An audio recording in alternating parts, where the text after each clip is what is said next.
So when Abdul Wahab is said to be the byproduct of menstrual sex, and his blackness is said to be a byproduct of that, on the one hand, that's a way of disrupting these physiological models that say that more or less, if all of the inputs are equal, if you have, one man's nutfa and another woman's womb, then the child should bear some resemblance to these people. So it's an easy way of sort of breaking that paradigm. It's also an easy way of setting up a cautionary tale. One of the things that I argue is that the siras are didactic around topics of Muslim family law, but sometimes talk about it in a different, more colloquial or more narrativized way than books of law or going to your local sheikh or imam would necessarily do. So you might not hear from a mufti that, like, oh, this is what happens if you have menstrual sex. In fact, you probably wouldn't, because what you'd hear instead is something like, oh, well, if you have menstrual sex, then you have to do the following act of recompense and there's a minor fine. But this is a really good way of warning you off of that. If you're concerned about having a child who will sort of bear your social rejection on his face. And the other thing that I think is kind of fascinating about this story at the same time, even though Abdul Wahab ends up kind of bearing the sin of his father as his own physical mark, is that Abdul Wahab becomes a hero in the story nonetheless. So even though he has this taboo beginning, he ends up being valorized. And this is also doing something didactic. It's saying, even if everything in your intuition tells you to do it, don't visit the sins of the father upon the child. Which is also something that you see commonly in Muslim discourses, this idea of like, well, everyone is born Muslim, but your parents make you Jewish or Christian or whatever, but you could always like revert and come back. This idea of redemption, this idea of, you are your own person, even if you have a lineage that connects you into this wider network of people, and you bear the weight of your own deeds. It works very nicely with Abdul Wahab's story. So all of that is to say that I think one of the things that his birth story is doing is, on the one hand, it's making use of these very scientized, very physical and physiological and medical ways of thinking about human difference, but it's also kind of trying to explode the social significances of what those medical terms might mean, or what those sort of physical marks might mean. Peace, everyone, and welcome to the Real Talk Podcast. I'm Tehran, joined by my insightful and ever brilliant co host, Roxana. Today, we're diving into a captivating and thought provoking subject: the rich world of medieval Arabic epic literature. These epic narratives not only entertained, but also played a profound role in shaping and being shaped by ideas of race in the pre modern Islamic world. At the heart of our discussion is Dr. Rachel Shine's groundbreaking new monograph, Black Knights, Arabic epic, and the making of medieval race. Her work unpacks how these stories construct notions of blackness and identity, offering a fresh perspective on the intersections of literature, history, and race. Dr. Shine, thank you so much for joining us on our podcast to talk about your work. It's an honor to have you here, and we're really excited to have this discussion. Thank you so much for having me. I look forward to it too. Yeah, I mean, and just to add a little bit of context, you were actually one of the first people to follow me on Twitter. So I've always wanted to have you on the podcast for not just for that reason, but I've always felt some type of way about people who take a chance with me and try to follow what I'm doing. And so it's nice to finally have you here for a very important book in the field of what you're doing. So let's jump right into it with your background and inspiration for writing Black Knights. This book tackles a relatively underexplored aspect of medieval Arabic literature, the construction of race. What first sparked your interest in this topic, and how did your academic journey lead you to produce this monograph? Yeah, absolutely. That's a great question. So I fell into this topic backwards from the sources to the bigger research question, in the sense that when I originally matriculated into the University of Chicago's PhD program in Near Eastern Languages and Civilizations to work with Professor Tahir Qutbuddin, I did so on the knowledge that I wanted to work with popular epics, and I'll talk a bit more about what those are in a little while. I was particularly interested in how popular literatures could unearth aspects of social history that you don't see necessarily from the elite sort of top-down way of approaching literatures and texts and traditions. And in particular, I was interested in that question around the topic of gender. So something that a lot of scholars have remarked upon is that popular Arabic epics have myriad female characters in roles that you don't necessarily see very often represented in elite literatures, including in bellicose roles, they're warriors or they're amiras, they're generals of armies, and also in more mundane situations of domesticity and motherhood that are dealt with in these much longer fictive prose narratives and given space to breathe and air out in a way that you don't necessarily get in things like biographical dictionaries. And so I particularly alighted on the figure of Fatima Dat al-Himma, who is a central character in the epic Sirat al-Amira Dat al-Himma. It's named for her, this woman who was nicknamed the possessor of ambition because she was such a prominent warrior for the faith. And I sort of realized that she had been analyzed in prior scholarship very much as a warrior and as this heroic figure, and not in her other dimensions, including her maternal role. Mm. However, her maternal role is as the mother of one individual, this other hero in her story, Abdul Wahab, who is born unexpectedly Black, Aswad, to parents who don't identify as Black. Fatima considers herself white, so does his father Al Harith. And I looked at this story and I looked at how that pitched Abdul Wahab's life into chaos, how this led him to lead the faction of Sudan or the army of Black people in his own warriorship, in his own heroic ascent. And I kind of said, okay, I need, if I'm going to study this woman, language to talk about her child, language to talk about her relationship with him, language to talk about how sort of dissonant, but also consonant their gendered versus what looks to me like racialized experiences end up being. And I looked around for theories in the field. I looked around for studies of race and racialization in the Arabic speaking and Muslim world that went back that far in time, because these epics start getting attested around the 12th century. And I came up basically short, except for studies by Bernard Lewis. And I was kind of like, okay, I need to find a way of theorizing myself out of this hole, out of this gap in the literature that I really want to help interpret and analyze. And that led me to things like critical race studies, that led me to things like Black studies, that led me to things like studies of ethnogenesis and community construction and sociological studies of how humans divide and categorize and taxonomize the world around them, all of which compelled me to kind of create my own curriculum off of the shoulders of really brilliant scholars who have thought about these topics in other social environments, and then to try to apply it and nuance it and granulate it basically for the cases that I was looking at in the medieval Islamic context. And no, no, go ahead, Roxana. It seems like you wanted. No, no, no, no. I'm fine. Go. I was just going to add that, yeah, I mean, just the story of Sirat Dat al-Himma itself with Fatima and Abdul Wahab, the story, Mhm. the trials and tribulations that they go to definitely make it an epic tale. I mean, outside of all of the theories that you employ to understand the relationship between the two, I mean, I'm interested in knowing what the tale is about from beginning to end, just reading it as a piece of literature. I mean, you really kind of sold me on that story, even though I really became interested in your work because I thought it would be more about Antar ibn Shaddad, which Mhm. it was a little bit, but what I found in the Surat Dat al-Himma, really just opened my eyes and made me interested in wanting to read more of that story. But on your book, your title, Black Knights, The Making of Race in Medieval Arabic Epics, suggests that race wasn't something observed but actively constructed in this context. Could you elaborate on how these epics participated in or reflected the making of race in medieval Arabic societies? Sure, absolutely. I just want to start by saying that the subtitle, Arabic Epic in the Making of Medieval Race, was on the one hand definitely about what you just mentioned, about the fact that I'm basically arguing that these epics participate in the construction of human difference, as well as reflecting broader patterns of construction of human difference that were occurring in the world around them.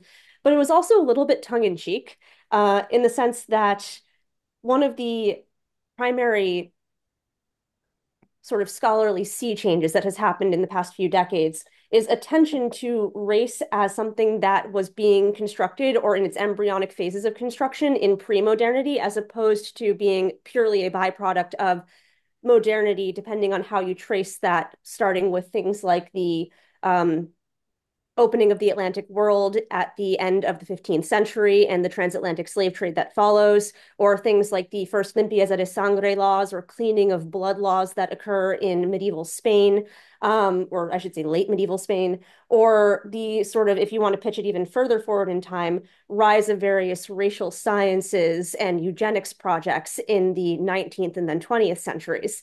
So medieval studies proper, which is often medieval Western European or Latin Christian studies, was already looking at this question of, okay, but how far back can we say that techniques of racialization actually go? And so when I took the title Making of Medieval Race, I was sort of making a disciplinary point about the fact that it's kind of that the core of the study of medieval race has been studies of Latin Christendom and that Arabic and Islam have therefore not factored in. In terms of how categories of humankind, which is how I tend to refer to them in the book, were produced in the Islamic context, people tend to point to two interlocking bodies of theory.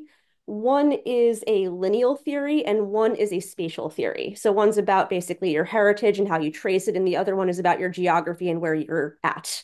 The lineal theory is something that you also see in Western European Christian contexts because it is derived from the broader sort of Abrahamic religious complex, which is the concept of Noahic lineage.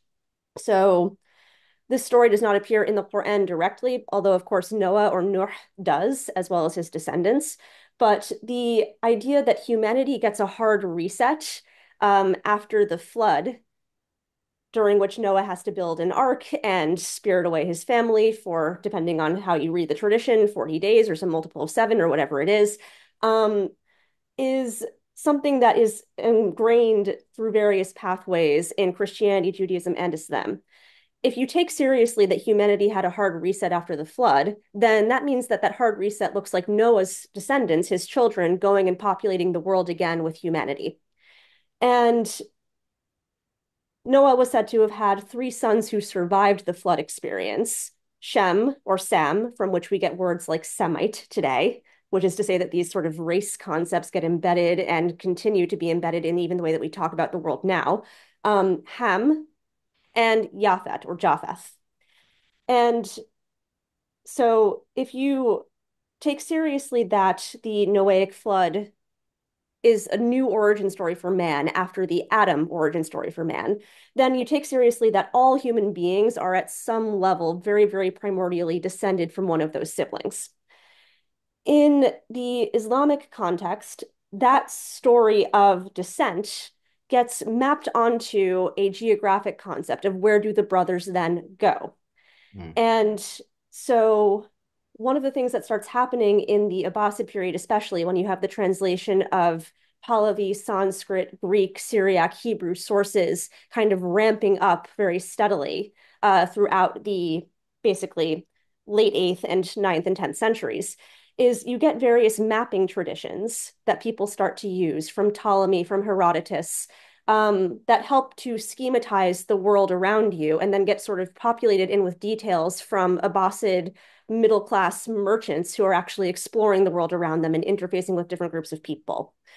And according to these mapping traditions, the world is divided into basically 7, usually, very broad things called climes, aqalim. So the Arabic takes directly from the Greek. Mm.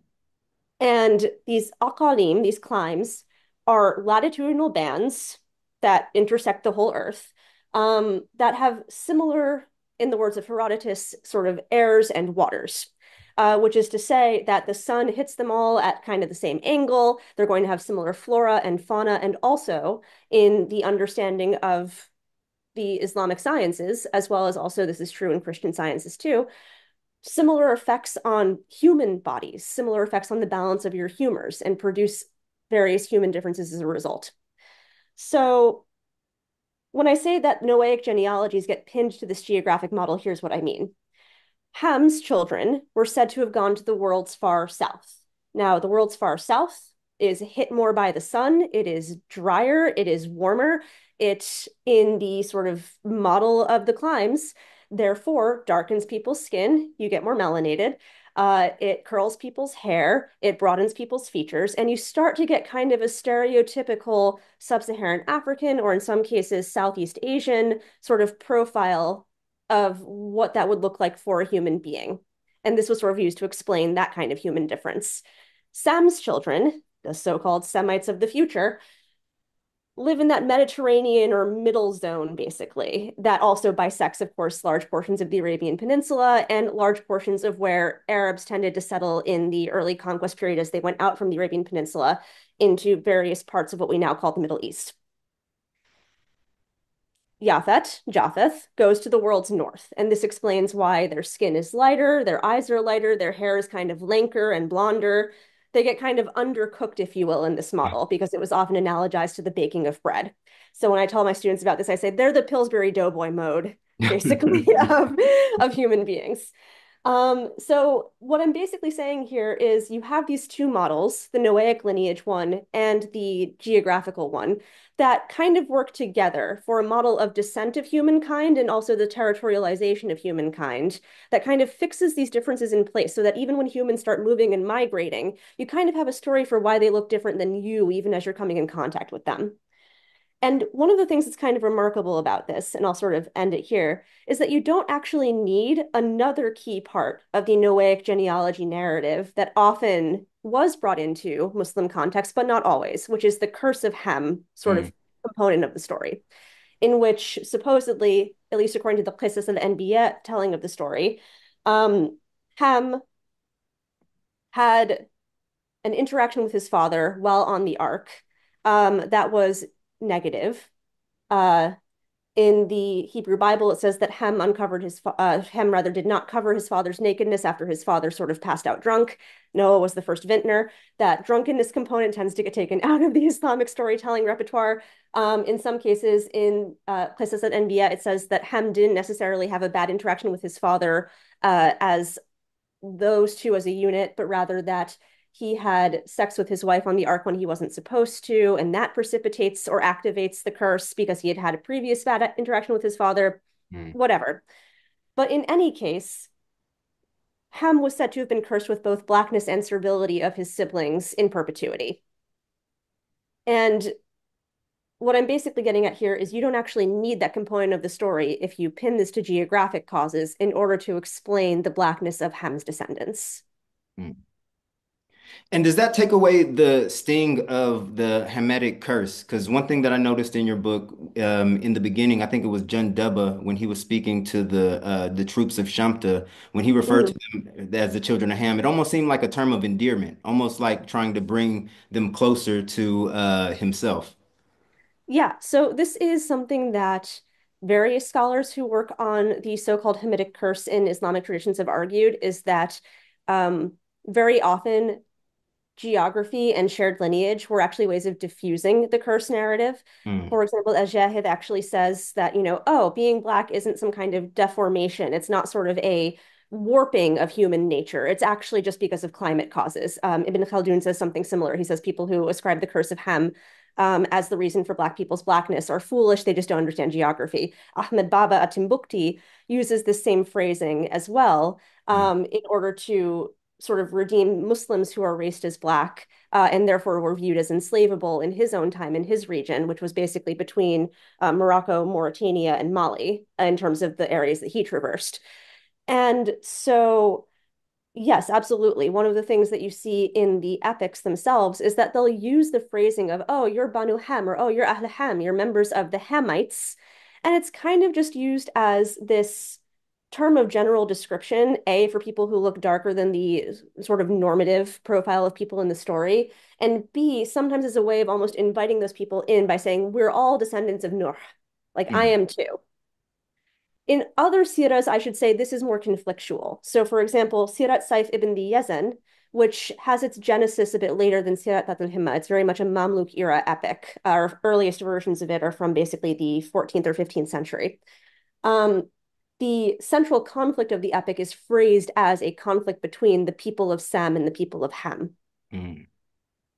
And there are a few possible reasons for this. One is that Saif ibn Yazan was a pre-Islamic Yemeni ruler who, in this story, is said to have migrated into Egypt and be mostly fighting with the people from Habasha, or what is now Ethiopia, Eritrea, Djibouti, and parts of northern Somalia, basically, Abyssinia. Another possible reason that Robert Irwin sort of floats is that in the Mamluk period, one of the main frontiers of warfare was between the Mamluks and Makuria, or the Christian Nubian kingdoms in Upper Egypt. And it's not until the 14th century that they're subdued. And so maybe this is part of sort of the animosity or part of the sort of titanic conflict of the geopolitics of the time that you're sort of getting in the storytelling of the time as well. In terms of exploring all these sort of fascinating intertexts in sort of medieval Arabic literature, you devote a lot of attention to four major Arab epics that sort of structure your book. Could you describe what was it about these epics in particular that felt that they were prime material for examining these medieval ideas about race and identity? Yeah, absolutely. Thanks. That's a great question. So in my book, I primarily, as the main epic that I look at Sirat al-Amira Dat al-Himma, that story of Fatima and her child Abdul Wahab that I was talking about before. Which on the one hand, on a sort of plain surface level, you look at and go, I don't get it. Why would you look at this one in order to talk about blackness, as opposed to the story of, say, Antara ibn Shaddad, the half Abyssinian, half Arab pre-Islamic warrior hero who is sort of definitional of the genre of Arabic epics. I was thinking the same Um, thing when I first started right? the book, but you know, you kind of you converted me later on Yeah. in the road. Right. And it's like that's a good first reaction to have because Sirat al-Himma, also known as Sirat al-Mujahideen or the Tale of the Pious Warriors, is set in the Arabo-Byzantine Wars of the 7th through 9th centuries. It takes place mostly on the Anatolian frontier, so they're fighting over cities like Amorium and Malatya or Diyarbakir or whatever it is. Ahmed is as it is rendered in the Arabic. And so you kind of are looking at it reasonably and going, this isn't a story about Black people, except that first of all, you of course have Abdul Wahab, and second of all, in the long rhyming titles of Sirat al-Himma, um, you have references almost ubiquitously to a population beyond Abdul Wahab in the story called as Sudan al-Anjab, is how they're referred to in the long titles, the noble Black people. And partly the reason they're Sudan al-Anjab or the Sudan al-Anjab is because it rhymes nicely with the fact that the central tribe who's at the Anatolian frontier is the Banu Kileb, and we love a good rhyme. But partly that tells you also that there were Black people who become the Umara Sudan, the commanders of those factions of the army, who are constantly supporting the Mujahideen, who are constantly acting as pious warriors themselves throughout this text. And the other thing that makes these epics so useful for uncovering these stories, besides the fact that they have these kinds of characters, is sheer magnitude, sheer length.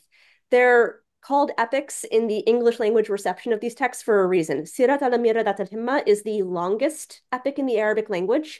It comes to about 5,500-ish pages. Sirat Anthar comes to about 4,000 pages. Saif ibn Yazan, I think, is a couple thousand. All of which is to say, we have more of a volume of texts talking about Black characters just at our disposal here than I think, and I feel fairly comfortable saying this, than I think we have anywhere else in the Arabic language corpus from this time period. Interesting. I mean, And, oh, sorry. no, I mean, no, no. I was just thinking. That's just fascinating. I would have never expected that. No, I mean, maybe my next question would have been very simple, like, I mean, why? And I'm pretty sure we'll get into this, but I just can't help but wonder. I mean, why those kind of characters? Yeah, absolutely. So in order to explain that, maybe I should go back a little bit and talk about the other epics that I do discuss a bit in the book, because I haven't still explained who Antara ibn Shaddad is to your general audience, many of whom, because they know a lot, probably already know, but nonetheless. So several of these epics, besides Sirat al-Himma, are fronted by characters who are themselves Black identified. And I say Black identified because in the epics, they become Black heroes. They weren't necessarily viewed as that in their own lifetimes, and they wouldn't necessarily have called themselves that on their own terms. Antara ibn Shaddad is a key example of this, in the sense that Antara ibn Shaddad was a pre-Islamic hero who rises to renown primarily through the fact that he wrote a mu'alaqa, or one of those hanging odes that was said to have been suspended in the Kaaba before the Prophet's time. And he lived roughly between the early 500s and the early 600s. His life potentially intersected with the life of the Prophet Muhammad, which gets used very heavily in his own epic because his descendants, his children, all end up meeting Muhammad and becoming sort of fighters for the Muslim cause early on. And Anthar ibn Shaddad is said to be the child of an Abyssinian mother, Zabiba, and a father from the tribe of Abs, Shaddad. And when he's born, he is viewed in his immediate pre-Islamic society, most likely not necessarily as Aswad full stop, not necessarily as somebody who's black, but as a Hajin, somebody who has half Arabian, half non-Arabian in terms of tribal affiliation, parentage. By the time he gets epicized, sometime before the 12th century, he is a black character. He is sort of given this up from slavery narrative, and his blackness ends up being the thing that is sticky in terms of making the stigma of his former enslavement very visible to people in the story and constantly sort of clinging to him as a factor in how people perceive him and how he interacts with the world. Mm. So you have Antara, you have Abdul Wahab. I mentioned before that Abdul Wahab is given this sort of mysterious origin story where he's born black unexpectedly to non-black or non-black identifying parents. He's not the only character to have that story either. Sirat Bani Hilal, or the tale of the tribe of Hilal, which deals with basically the Hilali migrations from the Arabian Peninsula into parts of North Africa, including what's now Tunisia, around the Fatimid period, is also a story that has a central character, Abu Zayd al-Hilali, who is born unexpectedly black to not black identifying parents. And this once again turns his world upside down. It results in his father divorcing his mother. It results in aspersions cast against her that she had sex outside of wedlock. It results in him being rejected. And then you have the amazing underdog hero sort of story that's seeded by this of him coming back from his rejection and sort of avenging himself. And his blackness is the key fulcrum for making that happen. But then you also have figures like Saif ibn the Yazan, who I brought up before as sort of standing outside of the timeline of these other early siras that get attested by the 12th century. And he's sort of this Mamluk era figure. He is half Abyssinian, and he is also born to an Arab father. He's born to the line of the Yazani kings. And he is said to be light-skinned. He is said to have the same birthmarks as all of the other kings of Yemen. He's said to incline more to his Arab side. And he sort of is able to play the two sides off one another in that titanic battle between Sem and Hem. Mm. So one of the reasons to look at these epics, besides the sheer volume and besides the existence of these characters, is the fact that these characters, in their very genesis, are already telling us a story of racialization and sort of cultural interpolation of people who look certain ways or present certain ways or are identified certain ways. That is not monolithic. That Mm. varies over time and place, and also varies with the manipulations of plot and storytelling that people wanted to engage with to create these narratives. And you mentioned in the beginning that this type of literature wasn't what the elites were dealing with.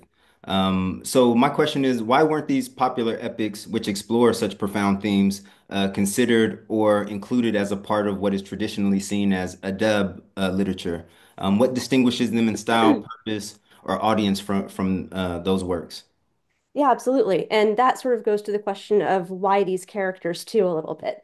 Um, Almost all of the siras are composed, and I say composed because they were often most likely told as oral stories before they were written down, sometimes possibly for decades or centuries, in what linguists might identify as a Middle Arabic register.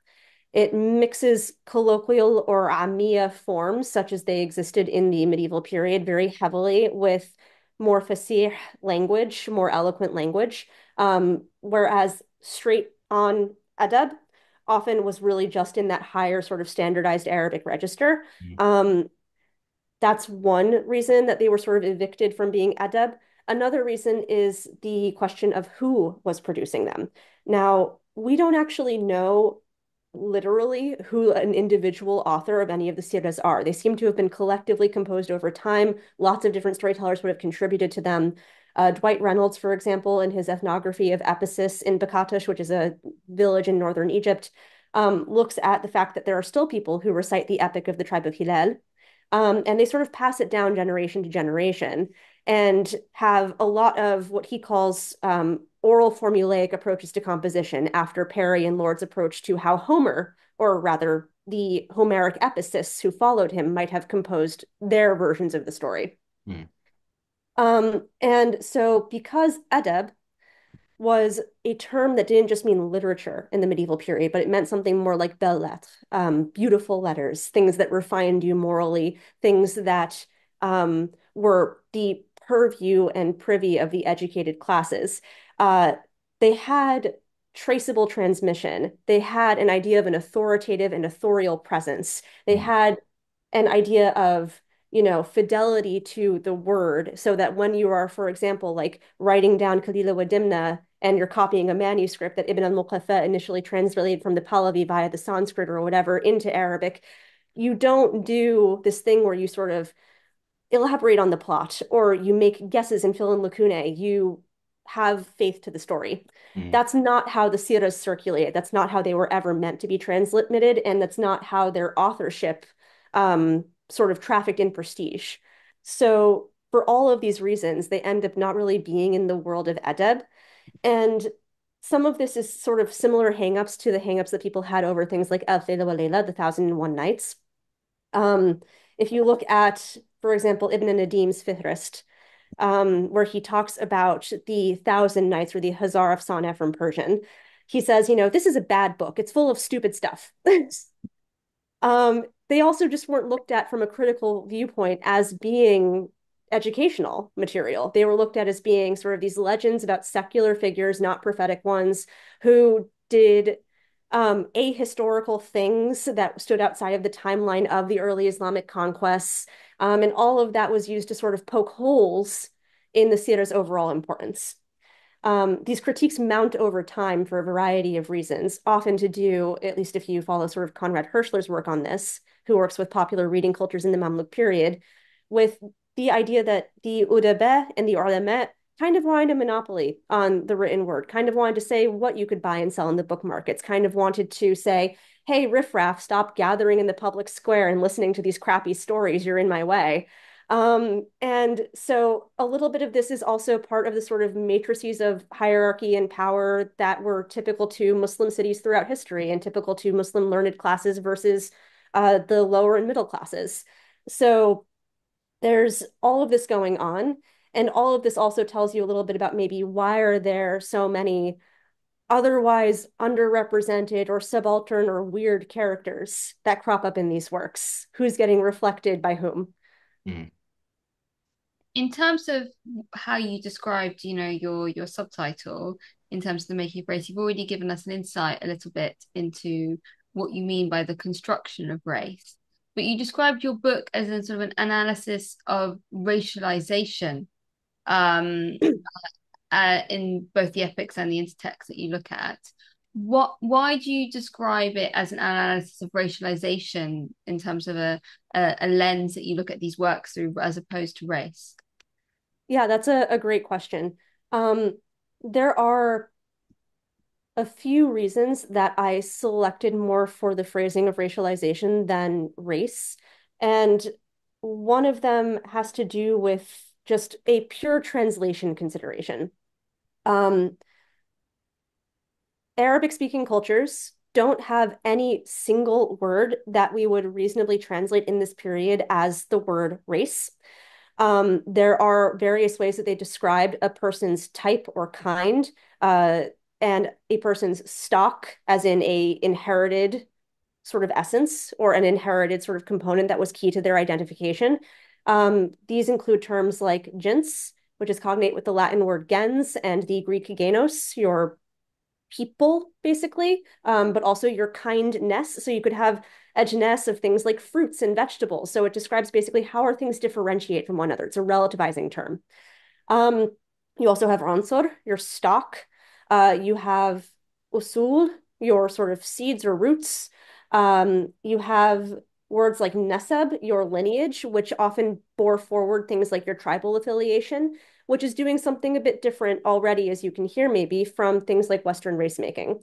It's not really until the modern period when you have the attempt to sort of talk about race from Western European concepts in Arabic that you get coinages like Ansoriya or racism to sort of talk about off of the stem Ansor, granted, what's going on in the wider world. So that was its own consideration. The other consideration is sort of the, Hippocratic oath of the scholar, I guess, if nothing else, do no harm, which I take very seriously or tried to take very seriously in my work. And William Chester Jordan, who is a Black medievalist, has a wonderful essay where he sort of talks about whether or not, or the stakes of using the word race in medieval studies scholarship, using the word race before it was sort of coined in its modern form, that is then being used to sort of coin Ansoriya into Arabic and things like that. And he says, when it comes to race, the racists have won, let them keep the word.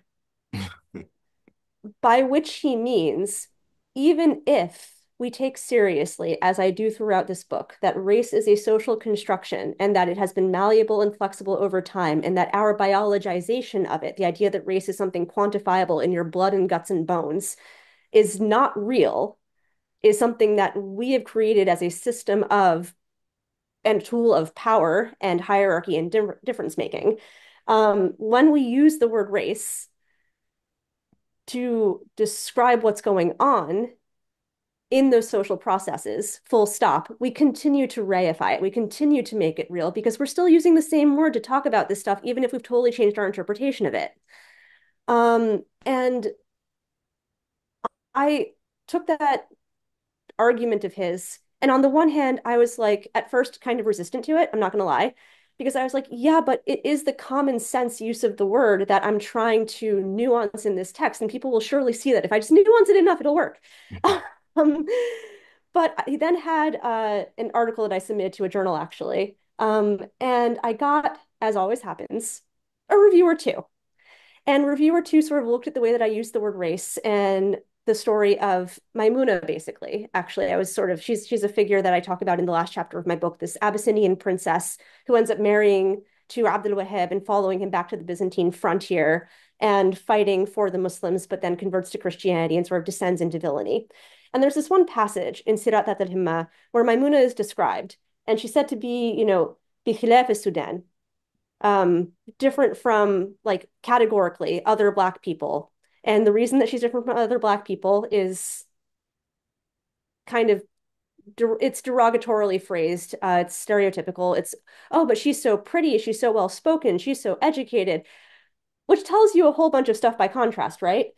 But I had translated this passage as that she differed from the rest of her race. And the reviewer basically said, aren't you kind of ceding too much ground here?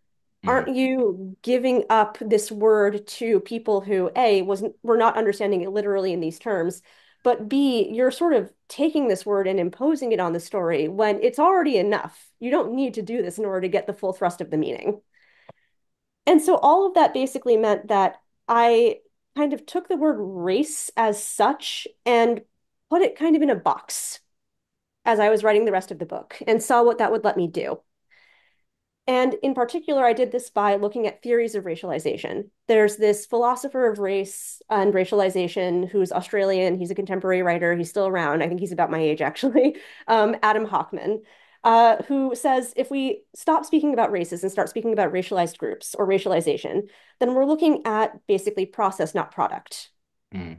We're opening up the fact that the way that somebody was understood and encoded into various kinds, these edgeness, could shift from person to person, place to place, time to time, across generations, across legal regimes, across religious conversion, as we sometimes see in the texts. And I was like, wow, this really does, if I take it seriously, open these concepts up and let them breathe a lot more. Another person who I really looked to in doing this was Bridget Fielder, who is a scholar of basically American literature. She has a book called Relative Races. And one of the central concepts that she works with is the concept of races having an inherently queer genealogy. And what she means by that is, you know, if you look at things like the American model of hypodescent or the one drop rule, that tells you that race is very biological, it's carried in your body, and it's very linear. You transmit it in chunks and fractions, generation to generation. So your blackness will carry to your children, will carry to their children, and so on and so on and so on and so on. And she says that because of the model of hypodescent, which granted is very much an American thing and not a thing in the context of my books, um, being kind of so slippery in terms of how it actually externally presents, the idea that if you're, 1/32nd Black, you're still Black, but how would you actually have, appeared to society? Um, it's actually not nearly as linear as that system would imply, in the Mm, sense that if you have a child who looks very different from you, who's much darker or who's much lighter, that sends the question of race back onto the parents. It's not just the child's racialization that's at question there. Then it's, oh, do I have hidden Black ancestry that I didn't know about, hidden white ancestry that I didn't know about? And also, this works across partnerships. If you marry, quote unquote, outside your perceived race, but are embraced by that culture, embraced by that person, embraced by their family in ways that you weren't maybe in your target culture? Are you a race traitor, or are you actually sort of transcending something or moving something or doing something different and hybrid and new? And so she says, this shows that because you can have these eddies and curly cues and feedback loops, we can disrupt the linearity of race. We can disrupt this linear thinking around it. But in order to do that, you have to look at racialization as an ongoing fluid process that raises these questions across these boundaries.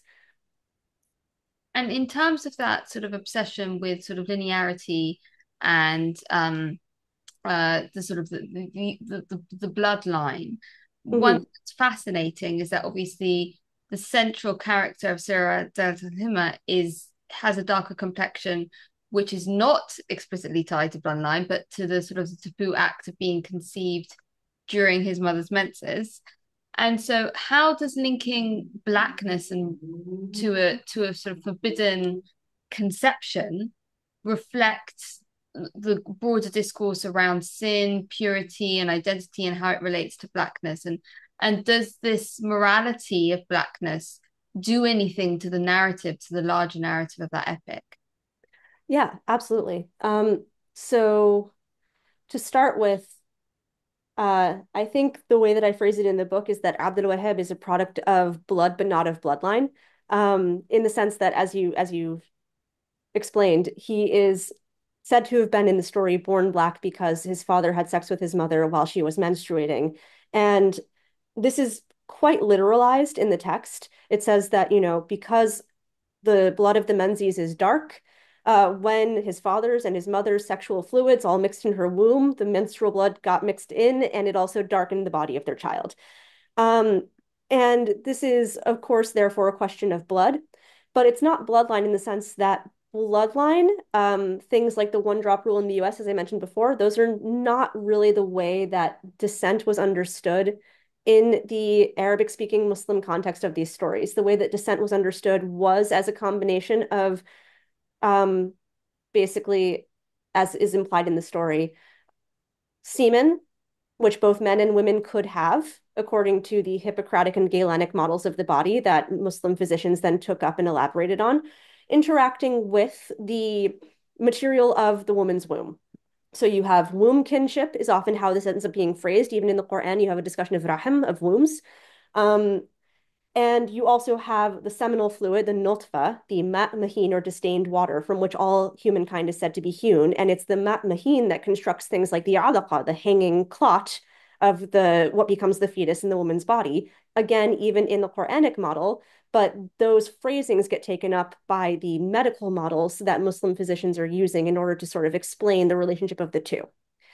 And into this sort of fluid dynamics of the human body and its reproduction, other fluids could intervene. So, for example, milk kinship is a thing in Muslim societies. The idea that if you have nursed from the same woman as another person, then that person can be your mahram. Um, that's partly explained in the physiology models as well. Basically, the reason that women don't menstruate usually when they're breastfeeding and lactating is because, oh, it must be that breast milk is sort of uptaken womb blood that gets processed into this other material and then is used to nourish your child. So there was a direct linkage there between the material of the woman's womb and the material from her breasts that were used to nourish a child. And therefore, milk kinship was kind of biologized as, oh, this is very similar actually to sharing the womb with somebody. So when Abdul Wahab is said to be the byproduct of menstrual sex, and his blackness is said to be a byproduct of that. On the one hand, that's a way of disrupting these physiological models that say that more or less, if all of the inputs are equal, if you have, one man's nutfa and another woman's womb, then the child should bear some resemblance to these people. So it's an easy way of sort of breaking that paradigm. It's also an easy way of setting up a cautionary tale. One of the things that I argue is that the siras are didactic around topics of Muslim family law, but sometimes talk about it in a different, more colloquial or more narrativized way than books of law or going to your local sheikh or imam would necessarily do. So you might not hear from a mufti that like, oh, this is what happens if you have menstrual sex. In fact, you probably wouldn't, because what you'd hear instead is something like, oh, well, if you have menstrual sex, then you have to do the following act of recompense and there's a minor fine. But this is a really good way of warning you off of that. If Mm. you're concerned about having a child who will sort of bear your social rejection on his face. And the other thing that I think is kind of fascinating about this story at the same time, even though Abdul Wahab ends up kind of bearing the sin of his father as his own physical mark, is that Abdul Wahab becomes a hero in the story nonetheless. So even though he has this taboo beginning, he ends up being valorized. And this is also doing something didactic. It's saying, even if everything in your intuition tells you to do it, don't visit the sins of the father upon the child, which is also something that you see commonly in Muslim discourses. This idea of like, well, everyone is born Muslim, but your parents make you Jewish or Christian or whatever, but you could always like revert and come back. This idea of redemption, this idea of, you are your own person, even if you have a lineage that connects you into this wider network of people, and you bear the weight of your own deeds, is it works very nicely with Abdul Wahab's story. So all of that is to say that I think one of the things that his birth story is doing is, on the one hand, it's making use of these very scientized, very physical and physiological and medical ways of thinking about human difference, but it's also kind of trying to explode the social significances of what those medical terms might mean or what those sort of physical marks might mean. Right.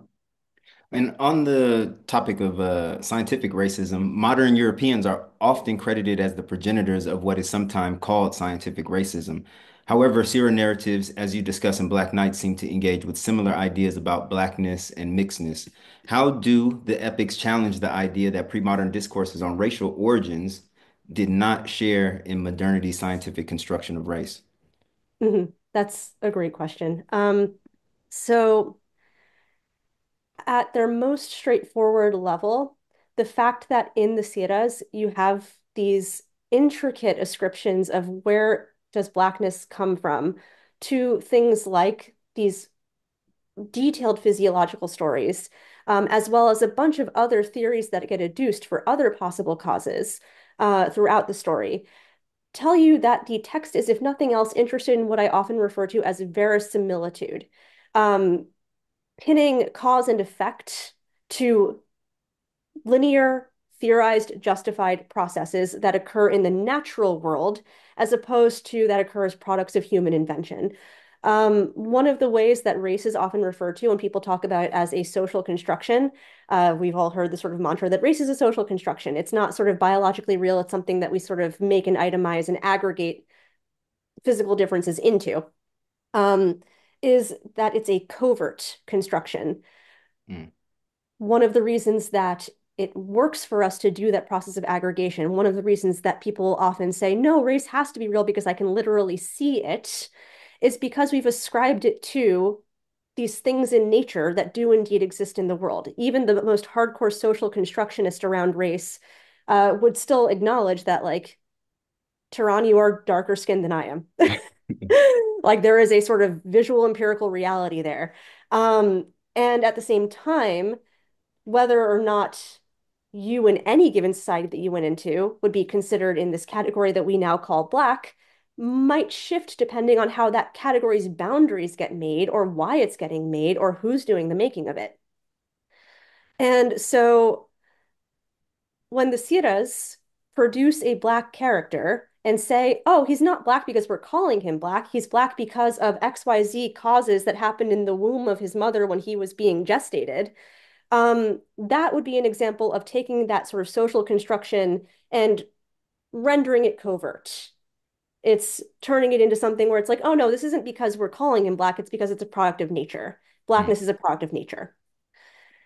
And at the same time, when you look at the fact that Abdul Wahab is said to be Black despite his parents identifying as white, despite the fact that he has no relationship to that broader Noahic lineage, or when he goes into the Bilad al-Habesh because he travels to Abyssinia in his story, people don't identify him as Black and say, you're not from here.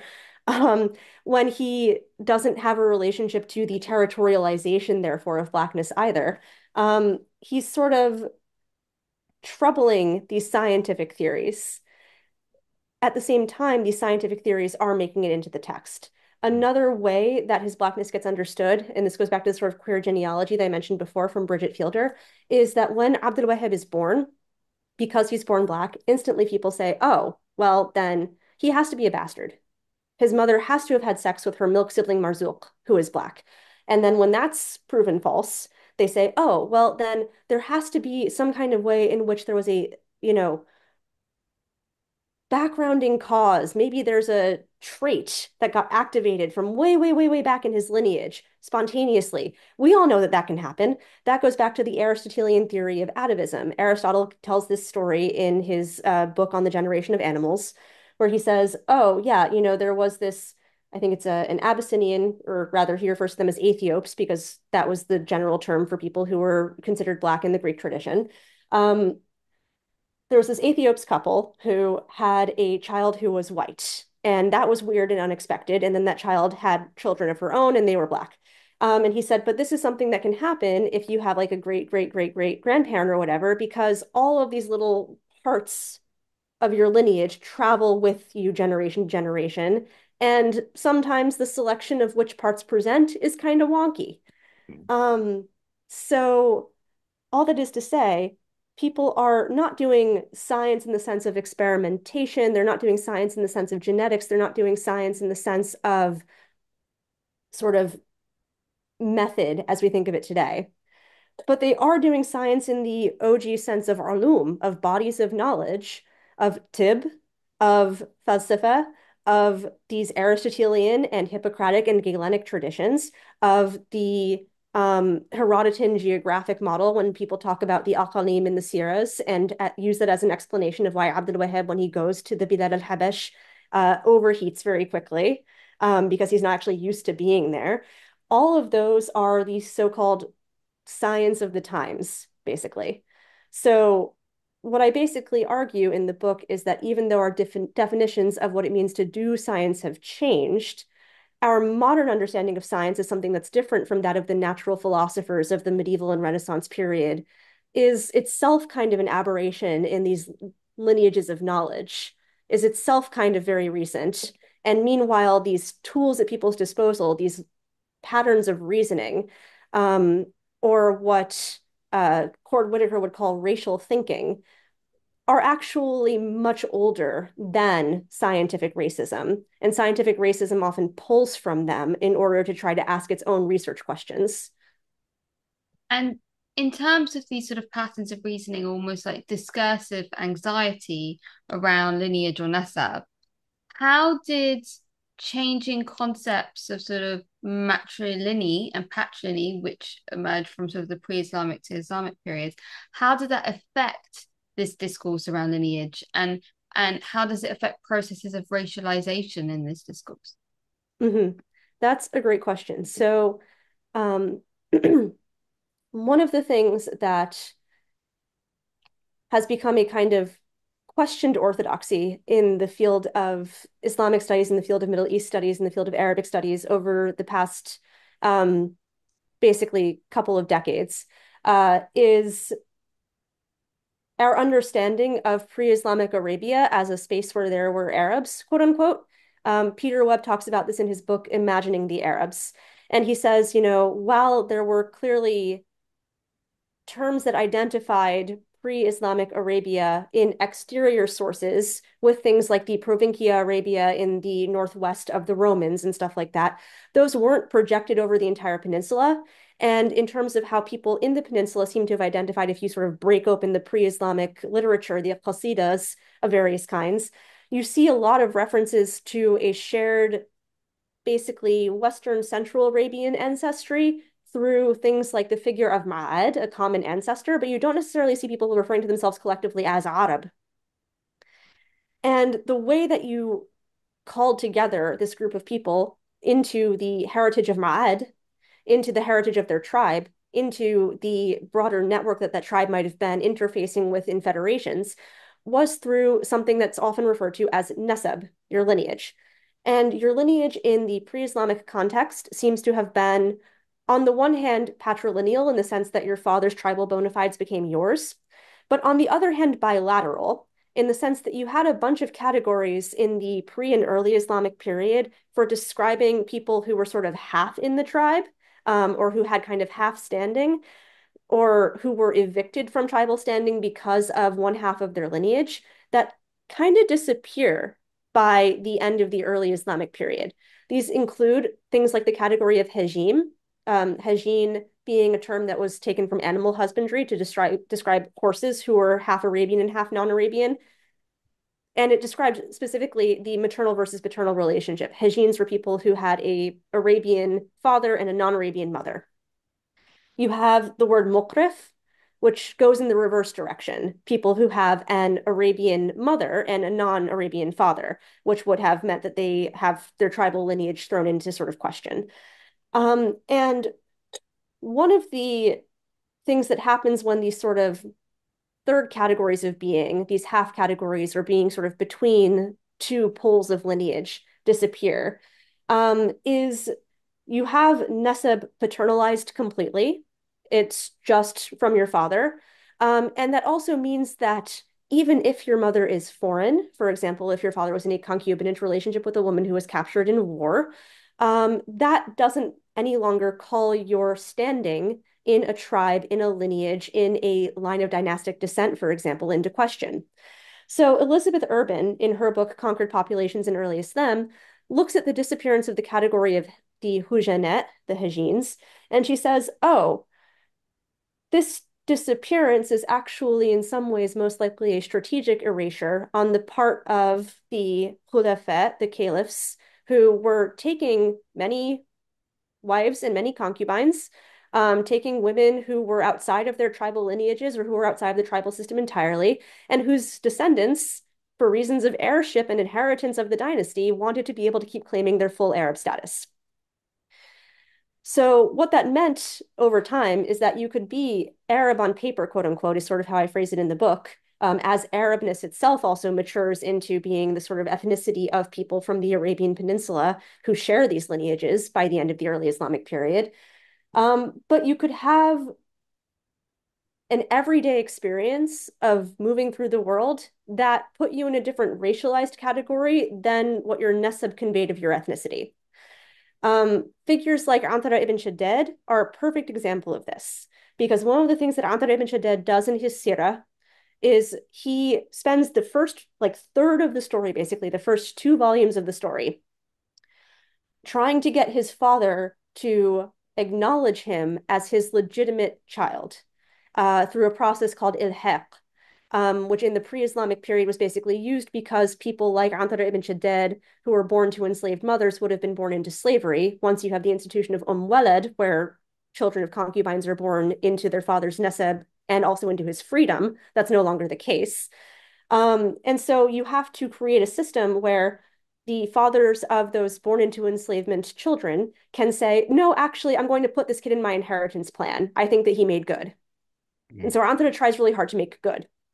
And he eventually secures that right from his father. His father says, okay, I acknowledge you as my son. I'm going to treat you as my son. You're now fully a member of the tribe of Abs in good standing.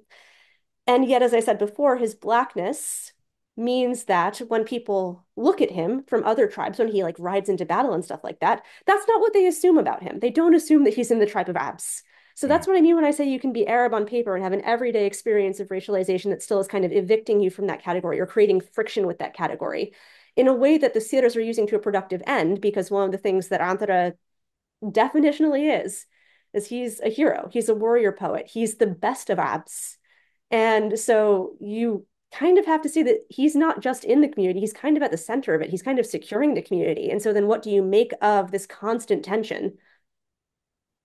Um, And you know, amongst my Arab friends, when we talk about these things, I'm actually quite surprised how often Antara is mentioned. I mean, Mhm. even amongst my Muslim friends or Arab friends who might not be so familiar with these topics, they know of Antara. Or I've met plenty of Muslim women with the name Abla who say Yes. that my name is from the story of Antara ibn Shaddad. And yeah, it's just it's amazing how, you know, he does seem to be kind of like a very popular figure amongst you know, in Arab culture, Arab Muslim culture.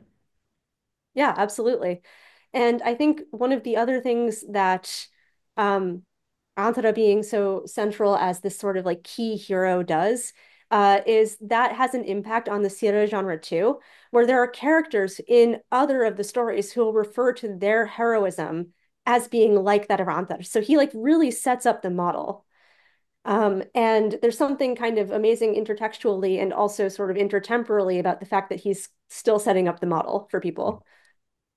So in Surat Dat al-Himma, how does Maymuna, you mentioned her before, ha as the only noteworthy black female character in her very mercurial narrative journey, subvert or affirm understandings of race and gender in Arabic medieval popular literature? I mean, does she open up any interesting possibilities for Black female subjectivity that still has resonance today? Or does she just illustrate the limitations placed on that positionality? Yeah, absolutely. That's a great question. So, Maimuna is the figure that I look at the last chapter of my book. She's the only Black female character that I focus on in the book. She's not the only Black female character literally in the entirety of Sirat al-Himma, but she is by far the one who gets the most play. There's about 1,000 page out of the like 5,000-ish pages narrative arc in which she sort of comes and goes in waves. So we're seeing her a lot. And the reason that she comes into the story in the first place is because Abdul Wahab follows the villain of the story, a guy named Uqba, into the Bilad al-Habash, the lands of Abyssinia. Um, and the reason that Uqba has gone there is because he wants to get reinforcements for his military endeavors, which are contra, because he's the villain of the story, to Abdul Wahhab's aspirations militarily. Um, and views, because Uqba is also a crypto-Christian. He's a Qadi on the one hand in the Abbasid Caliphate, but he's a double agent. He's also agreed to and converted to Christianity and is working for the Byzantine ruler. He views the Bilad al-Habasha as being kind of religiously terra nullius.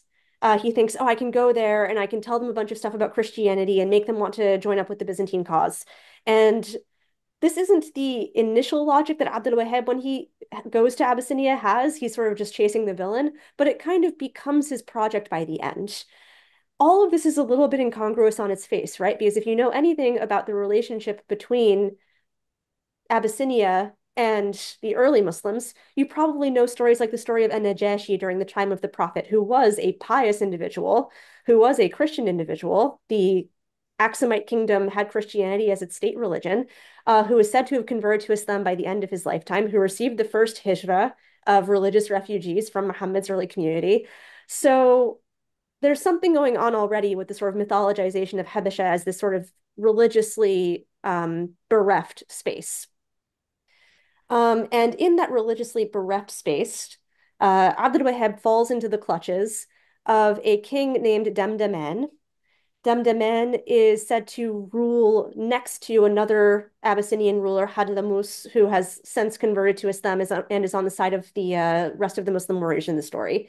Demdemen is a figure who um, is said to be completely a-religious. He kind of worships himself. He's analogized with Nimrud ibn Kan'an, so the sort of figure that Ibrahim, the prophet, contests against because Nimrod is said to have treated himself like he was a god and had people worship him. And Ibrahim is like, no, sorry, I only do that to the Most High. Like, you'll have to live with being a human.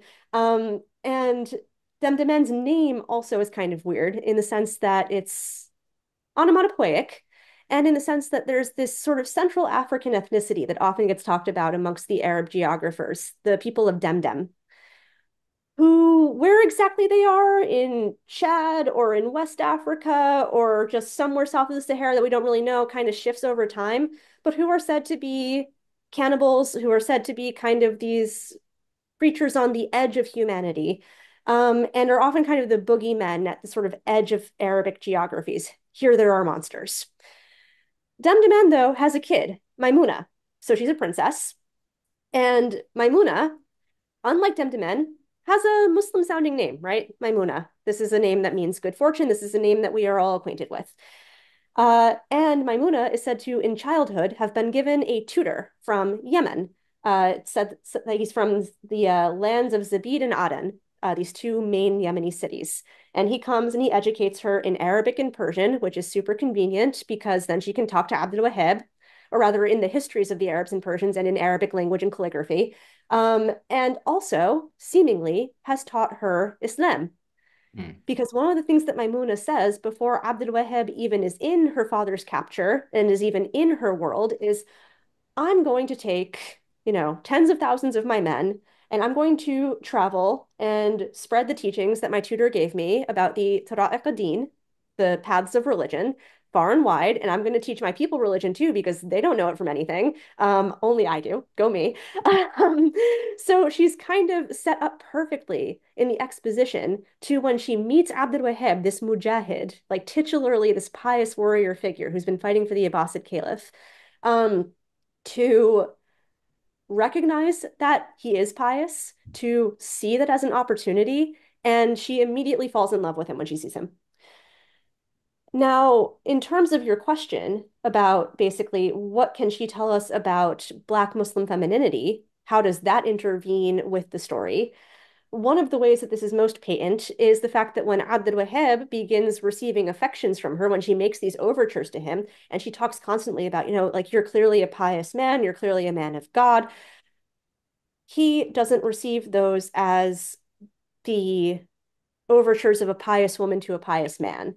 Mm. He sees those as a source of fitna. He sees those as a source of trying to lead him astray. He sees those as a problem for him psycho-emotionally that will sort of take him away from his deen, which tells us one of a couple of things. One, that Maimun is a hottie, like, but two, probably that he's not interpreting her speech to him or the way that she registers for him on plain face as being a Muslim presence in his life, a Muslim woman who wants to love him. And three, that's probably pinned to the context in which he finds her, whether that's because he's in the Bilad al-Habash and that's this sort of a-religious territory, whether it's because of how she looks, whether it's because of who her daddy is, whatever it is, he's not receiving the message the way that she's trying to send it. Mm. And one of the things that I sort of talk about this in the context of is, first of all, the fact that Demdemen, as the ruler of a territory that seems to be networked with Yemen, is probably in the parts of Al-Habasha, although it doesn't say this, that are closer to the littoral, closer to things like Bab el-Mandeb on the mouth of the Red Sea or the Indian Ocean, that made those relationships fairly easy. Southern Arabia and East Africa are basically neighbors with a tiny, tiny sea barrier of about 18 miles. And also that the East African coast has a context of Islamization, depending on whose theories you read, um, that is kind of ambiguous. And you have, on the one hand, by the time you get to things like the Sultanate of Kilwa Kisiwani, this mythology of the Shirazi origins of East African Islam, this idea that there were Arabs or Persians who came from what is now Shiraz in Iran, sometime in the early medieval period, and started setting up cities like Mombasa in Kenya, and Mogadishu, and so on, all along the Swahili coast. And on the other hand, you have, prior to the Shirazi mythology starting to be textualized, because it doesn't get written down in the context of Kilwa until like the end of the 16th century, and that's a long story that I can get to later. Um, a lot of other parties of Ismaili and Shia groups that seem to have also had a relationship with East Africa. So, for example, the Karmatians of Abbasid infamy, who stole the Black Stone and held it hostage for a few decades, going, nanny, nanny, boo boo, you can't get it, we're in Bahrain. Were said to, in some travelers' accounts, have tons and tons of Zenji troops. Were said to have a networked relationship with East African trade. So one of the things that might be happening in this conversation with Maimuna and Abdul Wahab is a perception, even if she is Muslim, of her as being heterodox. And this also is a perception, even if you don't have the sort of intervening, like, Roulette Shi'i narrative sort of at play, that tends to stick to Black Muslims a lot in people's perceptions of them. They're viewed as having Islamized a little bit later. North Africa was often Ibadi at first, and then there's sort of these Sunni revivals in places like Ghana and the Almoravid state. And so this heterodoxy versus orthodoxy narrative, that is sectarian, but also is temporalized and also racialized, might be sticking to Maimuna too. Mm, So I sort of argue on the one hand that we can use Maimuna's story to read in a bunch of the sort of ways that we can historicize why Abdul Wahab and Maimuna aren't clicking at first. And on the other hand, I read her as a critical figure, a figure who sort of labors at the edges of her community, and in so doing points to a lot of the flaws in the sort of egalitarian narrative of, well, once you're in the Ummah, you're in it, we're all Muslim. Because once she does sort of convert, quote unquote, to a more normative Islam, in the sense that she marries Abdul Wahab, she goes to the frontier, she becomes a mujahida, she still continues to experience a lot of rejection, a lot of trauma, um, and also continues to bring her peers nonetheless through that rejection and trauma that ultimately results in her leaving the Muslim community and converting to Christianity. Interesting theophanic experiences. Before Maimuna kills her son Bahrun that she has with Abdul Wahab, who for a while is raised as a Christian, but then reunites with his family and converts to Islam, he has a dream where he sees a huri. Before Abdul Wahab evicts Maimuna from his community, he has, or rather immediately after, I should say, he has a dream where he sees the Prophet himself. Maimuna is sort of bringing people these sacred experiences that kind of push right up on the boundary between the cosmic and the worldly, and force people to have a rethink or presage their experiences of her, in ways that really kind of exceed her humanity almost. mm, So I argue that the story is kind of trying to do something with her that's a bit different than from the other villains, and that some of this has to be kind of routed through her Blackness, her womanhood, her different experience of community integration, and her eventual experience of departure from that community. mm, And in terms of maybe exploring a little bit more sort of the religious dimension of the epics, you Mhm. already sort of touched on the idea that, one of the main didactic lessons that the epics seem to be conveying is the lack of inheritance of sin, right? Mhm. And which is obviously a big Quranic theme. How do these epics in general draw on the Quran in their use of imagery and themes and concepts about human etiologies? That's a great question.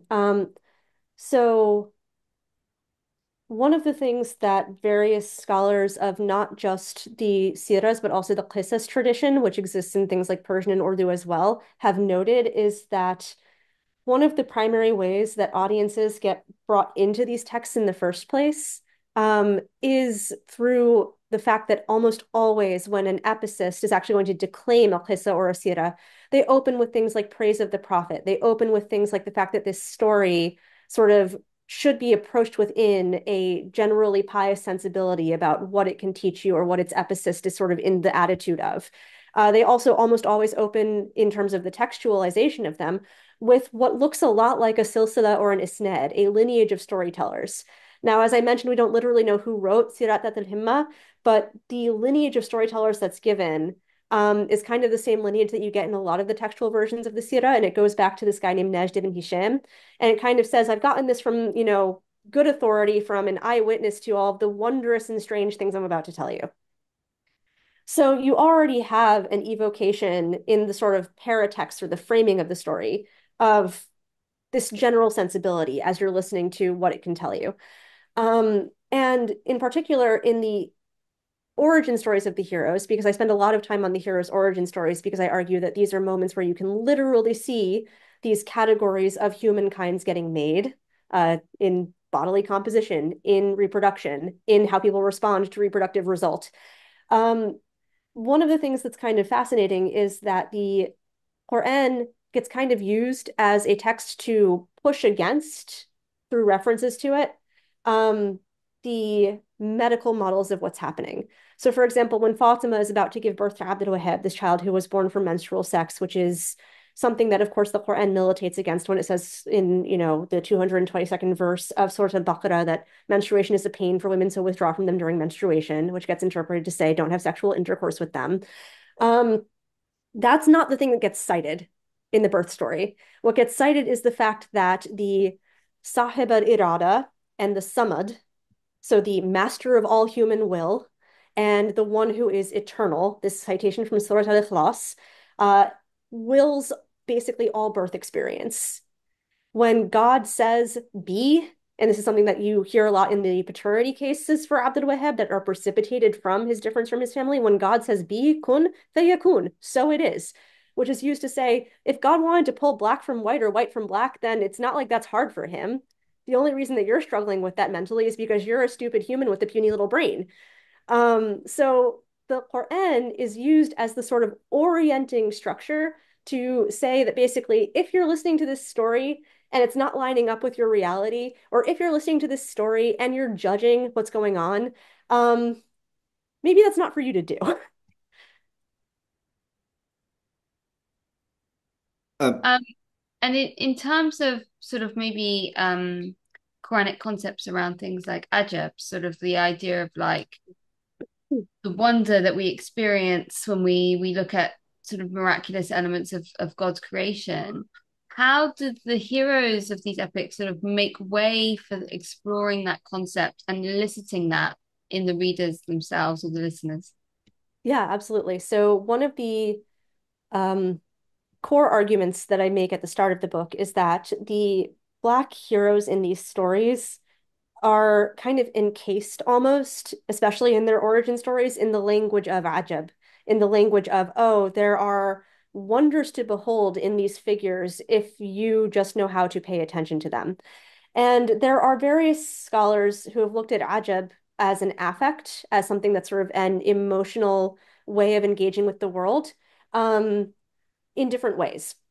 So, for example, um, Ali Reza Doustar, in his work on the Islamic occult, in his book Iranian Metaphysicals, talks about the idea that ajab is not just something that happens when you have uh, an experience that's completely out of the ordinary. When we talk about having wonder at the world, finding awe in things around us, it's not just because you have something that like strikes you like a lightning bolt out of nowhere that you've never experienced before. Ajab is also a sort of rationalizing response, as well as an emotional one, to seeing something mundane in a newly intricate way.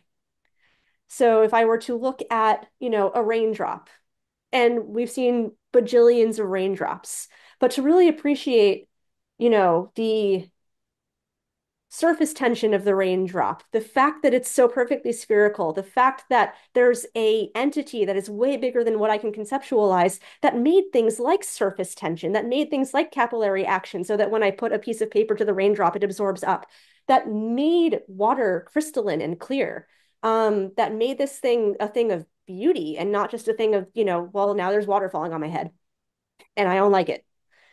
That's ajab.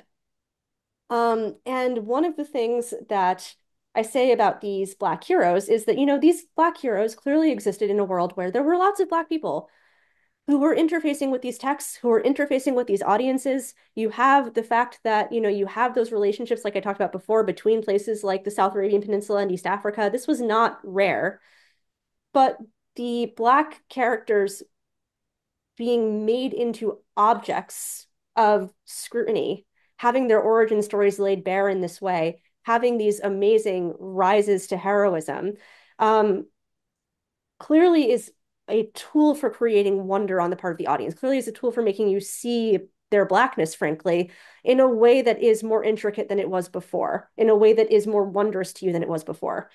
And you kind of get a sense of this in just the intros to some of these character stories. So Abdul Wahab, when he is in early childhood and starts to sort of experience his heroic ascent, but also right when his paternity starts being called into question, it says that, there are going to be wondrous events, ajaib, and strange affairs, gharaib, that sort of follow this figure throughout his life. So pay attention. But you also see it in the context of basically how are these heroes' Blackness aestheticized? For example, when before Anthara is born, I should say, when Anthara's mother Zabiba encounters his father Shaddad, Shaddad is immediately taken with her and is said to, observe all of these amazing things about her, including the beauty of her color, all of these things about her body and the way she carries herself and the way she presents to the world. And on the one hand, their relationship is an entirely mundane one. It's a simple, straightforward concubinage relationship where a guy takes a shine to a woman who was captured on a raid and goes, I want this one. And, then they have a relationship. But on the other hand, one of the ways that that relationship is justified, or one of the ways that Shaddad's reaction to Zabiba, which maybe isn't shared by everyone if you don't look at Black women that way, for example, is explained in the text is, oh, this is like what the poet said. في السمر معانا لو علمت بيانه. In darkness lies meaning. If only you knew, it's bayan, it's eloquence. It's sort of, this feature of balagha, this feature of rhetoric and articulation that adds beauty and dimension to something that might seem mundane. And even though that's not literally calling it ajab, when Antara goes off on his own adventures afterwards, he is said to do things that are ajib. And so I kind of read all of these things insofar as ajab in literary contexts was considered to result in tarab, or pleasure, was considered a part of literary affect when people had rhetorical turns of phrase that were successful, that gave new meaning to maybe stale cliches. I read this as all being part of sort of the environment of ajab in which these heroes are made more meaningful than they would otherwise have been. All right, I excellent. don't know if that made sense, but No, it was brilliant. No, no, it made perfect sense. Just one thing. How does Sirat Dat Al-Himma's depiction of Black figures seek to instruct its Muslim audience in fostering community attachments? How important is the religio-didactic function of these epics to their conceptualization of racial differences?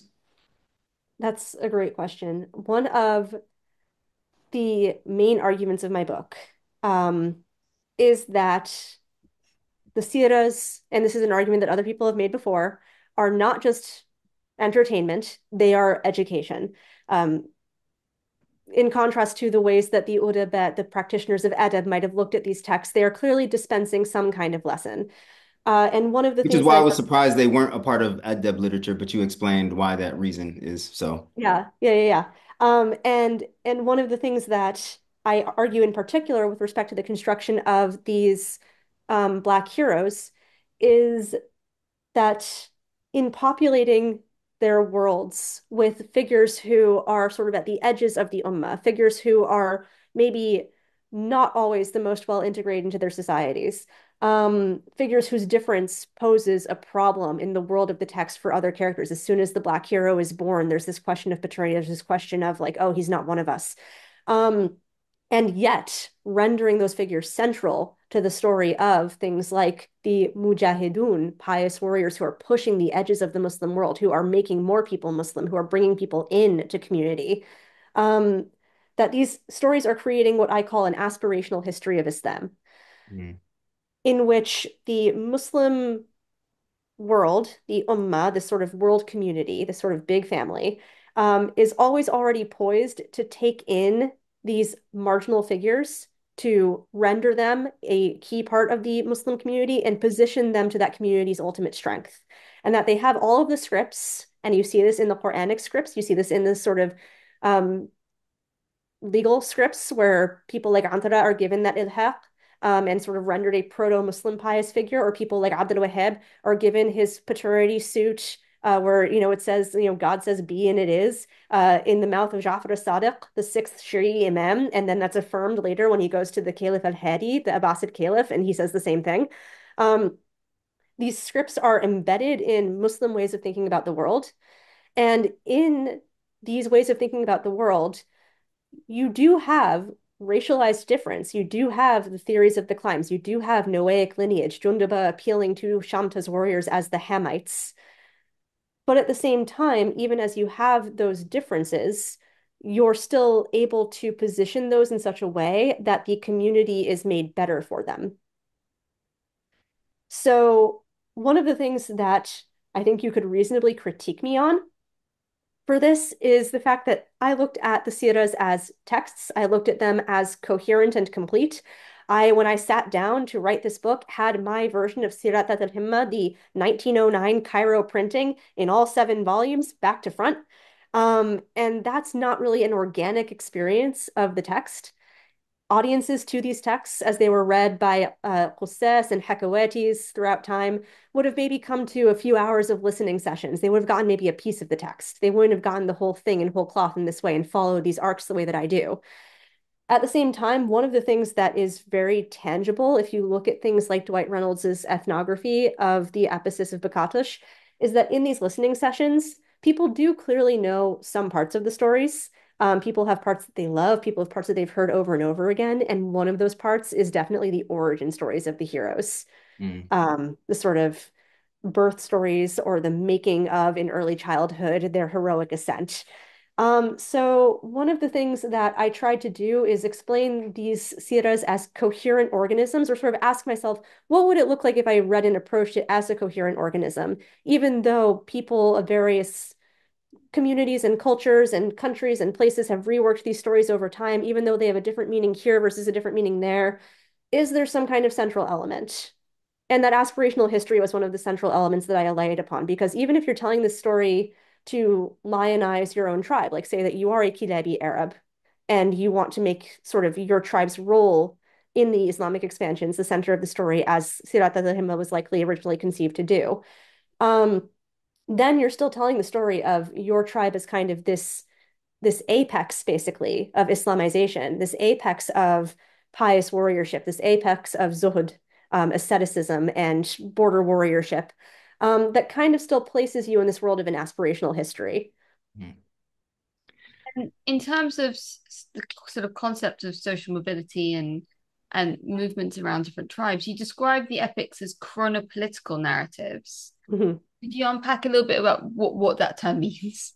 Yeah, And, absolutely. and in terms of how it highlights the sort of complex portrayal of time as sort of turbulent, transitional, but we've got this period of Islamization as a profound sort of societal reordering of different racialized groups and how that impacts Black individuals. And the shift from the sort of Jahiliyyah period to Islam involves a sort of assimilation of marginalized communities. And you talk about the idea of the epics being an allegory of assimilation. How do all of these things, pieces fit together? Yeah, absolutely. So to start with the chronopolitical factor, uh, before I explain what that word means, I'll explain a little bit about how scholars have approached Sirat al-Himma. So, as I said before, the Sira is gigantic. It is the longest epic in the Arabic language. And Siras in general are kind of different from things like the popular literature genre in Arabic in other respects. So, when you think popular Arabic literature, you probably think The Thousand and One Nights. The Thousand and One Nights narrative structure is a frame tale structure. You have this figure, Shahrazad, who every night tells a story that lasts all night so that Shahryar doesn't kill her in the morning, and then gets to do it all again the following night. So everything is framed by the story of the storyteller. And so you kind of have this rhizome almost where you have over top of the story this frame layer and then little spikes downward of the different individual stories she's telling. The Sira genre is instead kind of like chain links in terms of how the plot lines move. They are heroic cycles, is how scholars tend to talk about them, that follow one heroic lineage. So Sirat al-Himma, for example, starts with the story of Junduba, who was a chief in the tribe of Kileb, and he has a kid, Sahsah, who's also a chief in the tribe of Kileb and also becomes a hero after Junduba has left this world, who has a kid, Mazlum, and also a kid, Zalim, who are brothers and end up being enemies. And Zalim, the oppressor, becomes the evil one. Mazlum, the oppressed, becomes the good one. And they're both fighting it out for the chiefdom of the tribe of Kileb. Mazlum has a daughter, Fatima, and this is one of the reasons that they get in a big fight as siblings, is because everyone's racing to have a son and therefore be sort of cemented as the heir to the tribe of Kileb. So she gets rejected by her father and goes off on her own hero's journey, but she ends up coming back and having a redemption arc and being a badass Kilebi Arab. Goes down another generation. Fatima has Abdul Wahab with her cousin Harith, who was the son of Zalim. So you're keeping it in the family the whole time. And these linked heroic cycles progress linearly, therefore, through time. And in addition to that, scholars like Marius Kennard and I'm totally blanking on his first name. Oh no, but Canova, he's an Italian scholar who's worked with Sirat al-Himma, looked at the Sira and said, in addition to there being this sort of core heroic cycle, this core heroic lineage, you also have a clean and clear break in the text from between when everyone is in the Arabian Peninsula, and the primary adversaries of the tribe of Kileb are their neighboring tribe of Sulaim, and they're kind of in petty tribal warfare sort of squabbles. And then you have the what he calls the Melitenian cycle of the text, where they relocate to Malatya, this city on the Anatolian frontier, and their primary adversaries are no longer other Arab tribes. They're now a coalition of Muslims from different tribes and different walks of life, and they're mostly fighting the Byzantines. And so you have a hypothesis out of this sort of break that says, okay, these two parts of the Sira must have been composed at different times and possibly were even composed for different purposes and then kind of got sewed together at some point. And so one of the things that I said before is I try to read the Siras as these coherent narrative organisms. So one of the things that I ask is sort of when you stitch these things together, what does that do? Especially because, as I argue, Black characters in these early Arabian Peninsular portions of the text kind of are getting treated differently and understood differently than in the Anatolian cycle, which is also incidentally the cycle after Abdul Wahab makes his heroic rise as the central Black hero in the story. And I say one of the things that you can say about this is you can look at this through the idea of the chronopolitical. Chronopolitics is a concept that was coined by Charles W. Mills. One of the ways that he phrases it that I think is really eloquent and sort of pithy is whose space it is depends on whose time it is.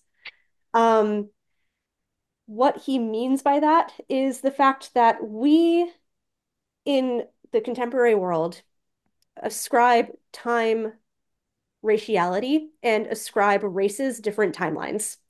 What I mean by that is how many times, as somebody who works with Orientalist literatures, have you, or even if you just read a newspaper, have you seen people from the Middle East described as medieval? Lots of times. Right. Right. That's a chronopolitical statement because what is the other side of that coin? We, white Westerners, with our modern colonial systems or whatever, we are modern. We are on a different timeline. You are regressed. You are medieval. You're still languishing in this earlier period in order to be civilized, in order to meet certain ideals, in order to meet our metrics of what it means to be able to work with us as equals, as opposed to be our subordinates. You need to be on the same timeline. And so one of the very obvious splits, one of the sort of chronopoliticized sort of cleavages in Muslim historiography is, of course, the cleavage between Islam, the Asr al-Islam, the age of Islam, and the Jahiliyyah. And so one of the things that I sort of look at in Sirat al-Himma is that if you look at the early portions of the Sirah, there is a lot of language around characters like Junduba's adversaries and his comrades, even though he's the first hero in the story, and even though he arises during the Umayyad period, contemporaneous with Abd al-Malik ibn Marwan, that nonetheless kind of imply that at least his part of the Arabian Peninsula, at least the Bedouins that surround him, are still kind of Jahili. So, for example, when Junduba's wife has a dream, or rather, sorry, Junduba's mother, excuse me, has a dream before she gives birth to Junduba, and it's like sort of a nightmare, and she doesn't know how to interpret it. Her husband, Al Harith, takes her to a kahin, a soothsayer. And if you think about the role of the kuhen, if you think about when are soothsayers sort of trawling the Arabian Peninsula with their false prophecy, you think of that as something that's supposed to have died with Muhammad, right? Right. When the Bedouin Arabs in the early portions of the text talk about their relationship with the Khulafat, talk about their relationship with people like Abd al-Malik, they say, we don't acknowledge any Khalifa. We are our own sovereigns. We take the mounts of our camels as our thrones, basically. Who are you to tell us anything about anything? And Abd al-Malik actually ends up sending Maslama, his son, who's a major figure in things like Islamic apocalyptic, who's considered a major sort of model of jihad, of pious warriorship, to Sahsah in this heroic lineage of Kilabi Arabs to sort of deputize him as Malik al-Arab, King of the Arabs, um, a title that you first see attested in one of the earliest Arabic inscriptions that we have, which is kind of interesting as a side note, but Yeah. also that kind of works to bring the Arabs very specifically through a model of conjoint sovereignty more closely under the rule of the caliph. So I look at that fact that the sort of Abd al-Malik Caliphate is still kind of a Jahili period for these dudes out in the boonies in the Arabian Peninsula. And also the fact that these people in the Arabian Peninsula are treating Black characters at the edge of the tribe as categoric slaves, as expendable, as sort of tools in their schemes and pawns when they make their ghazwa against one another, when they go on raiding parties and all this sort of like razzia type stuff. Um, and I say, the way I argue this is that the lives of Black characters in this sort of Jahili milieu are constrained. They have no prospects of upward mobility. They are categorically mistreated. After these tribes not only Islamized, but also put at their forefront a figure like Abdul Wahab, who sort of models, if you will, like good behavior around Blackness, but also good Black behavior for these people. There's a sort of uplift narrative where these characters begin to create community for themselves as Muslims and where the politics of Blackness shifts. So I say that, between the Jahidi sort of quote unquote period of this text and the Asr al-Islam, you have a movement for Black characters that is very marked from being bereft of opportunity, from being outsiders, from being unable to make their way into the community, to being members of it. And so I say that, the Siras are being chronopolitical too, not in the sense of they're going around calling Black people medieval, but in the sense of they're kind of going around saying, hey, Arabs, you're still being Jahili. You're not living up to an ideal where you would integrate these people. And then very notably, as the text starts to move outwards and as Jahiliyyah becomes something that, Muslims, of course, don't have, but that the people who have yet to experience the truth of Islam do, then the racial politics shifts again. And it's people in places like the Bilad al-Habash, people who are coming into the Muslim lands as enslaved people, as people who are not yet Muslim, who are sort of the standard bearers for what it means to be Jahil now. It's no longer the core Arab community of the text. So, on Abbasid social realities, um, does the way these narratives engage with concepts of time in any way mirror the Abbasids' conceptualization of history? And how did the popularity of these narratives align with the social realities of the Abbasid era, during which non-Arabs increasingly earn enhanced status and visibility?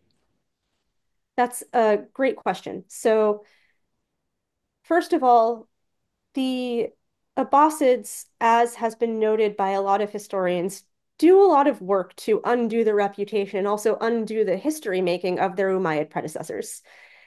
And at the same time, in Abbasid narratives, in standard traditional historiography of the Abbasid Caliphate, certain Umayyad figures get looked to as kind of models, or better than the other Umayyads, who gave people forms of statecraft that the Abbasids continue to use. Abd al-Malik is a key figure in that. Abd al-Malik is a figure who, on the one hand, has an undeniable physical presence in the Abbasid world because, well, he commissioned the building of the Dome of the Rock. But on the other is kind of known as this like pious reformer who's sort of a Marwanid blip at the end of the Umayyads who, helped kind of salvage aspects of what the caliphate should have been.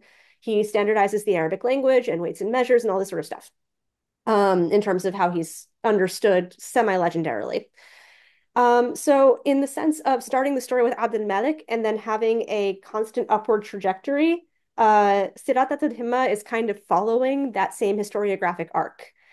Um, and in addition, in terms of what you said about how Abbasids took in marginalized figures and integrated them and stuff like that, you of course also have the fact that when the Abbasids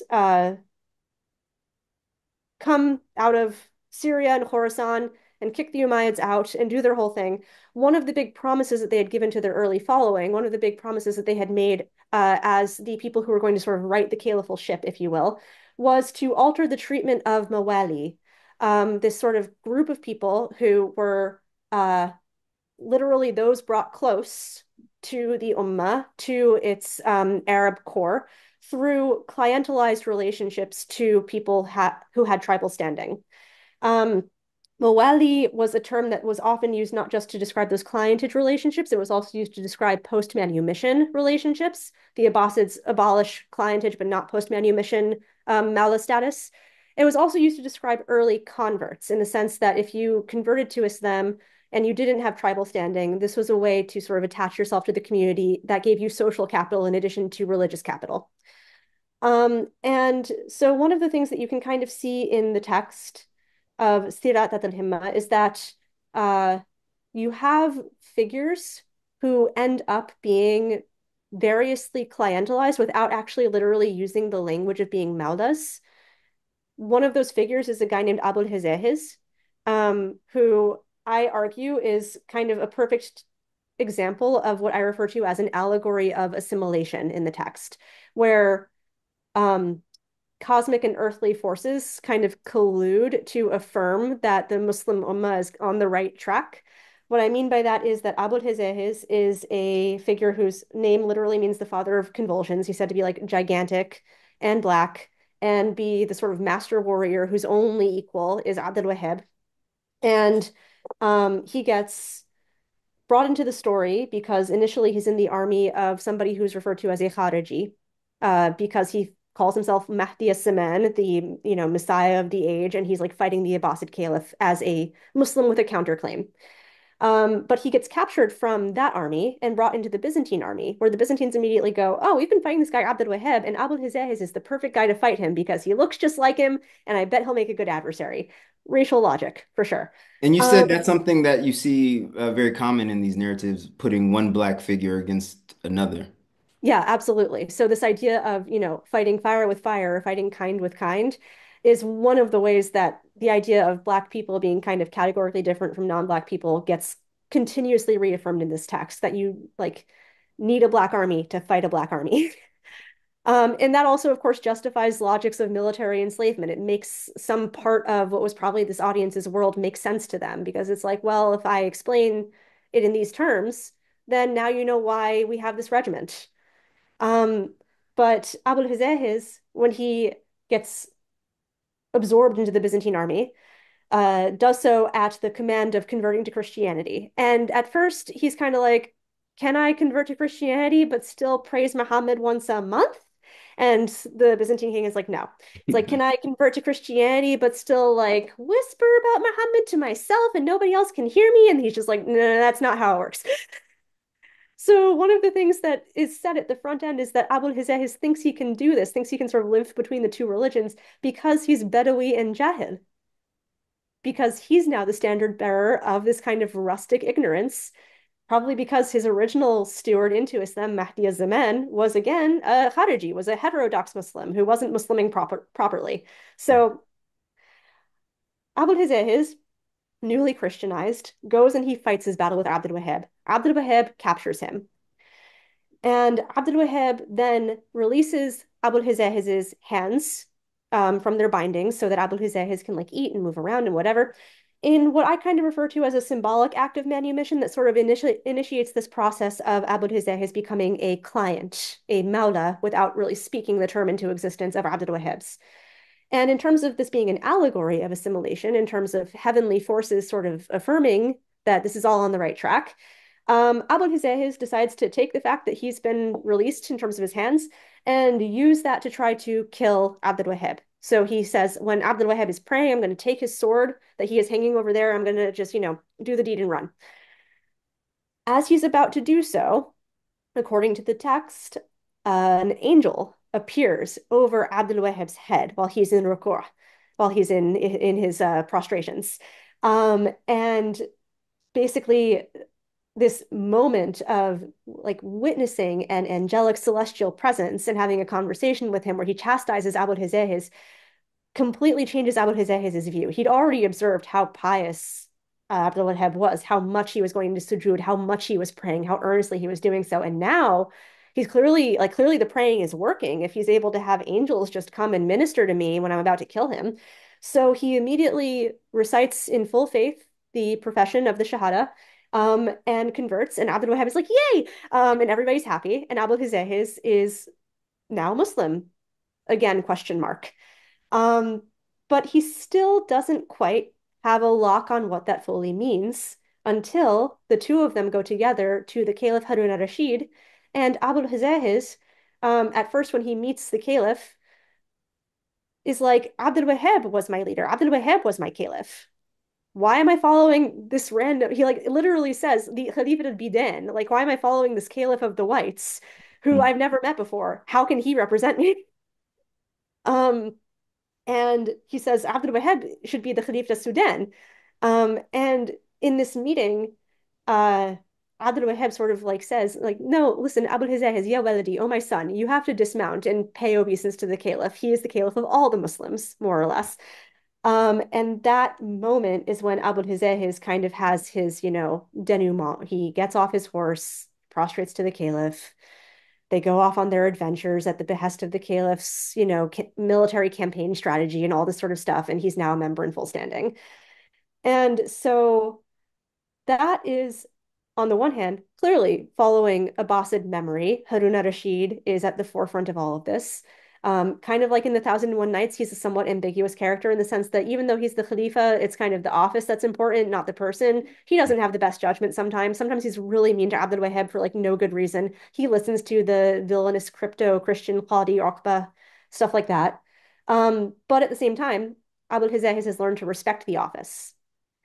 And the way that that's routed is through a relationship with somebody who is closer in kind to himself, Abdul Wahab, who at the same time has a foot fully in Arab culture, who is the Muslim pious figure who's leading his Mawla, his sort of subordinated but also beloved figure, his ward, more or less, into these understandings, and who links him in, therefore, like literally with the state. In terms of sort of the what you just discussed in the integration of marginalized identities and marginalized figures, um, you describe Abdul Wahab as a heroic hybrid who's this dual identity of sort of being both simultaneously Arab and Black Mhm. allows him to collect these marginalized figures to the narrative center while also validating their presence. How does that challenge or maybe complicate traditional notions of heroism in other Arabic literature? And do you see parallels between these sorts of the sort of narrative framework and the sort of characterization and modern discussions of intersectionality and hybrid identities? Mhm. Absolutely. So to answer your first part of that question, Abdul Wahab, rather, I was almost going to talk about Abdul Aziz again, is on the one hand a hybrid figure in the sense that he is in this nasab, in this lineage of heroes directly. Al-Harith, who's a member of the tribe of Kilab, is his dad. Fatima, who's a member of the tribe of Kilab, is his mom.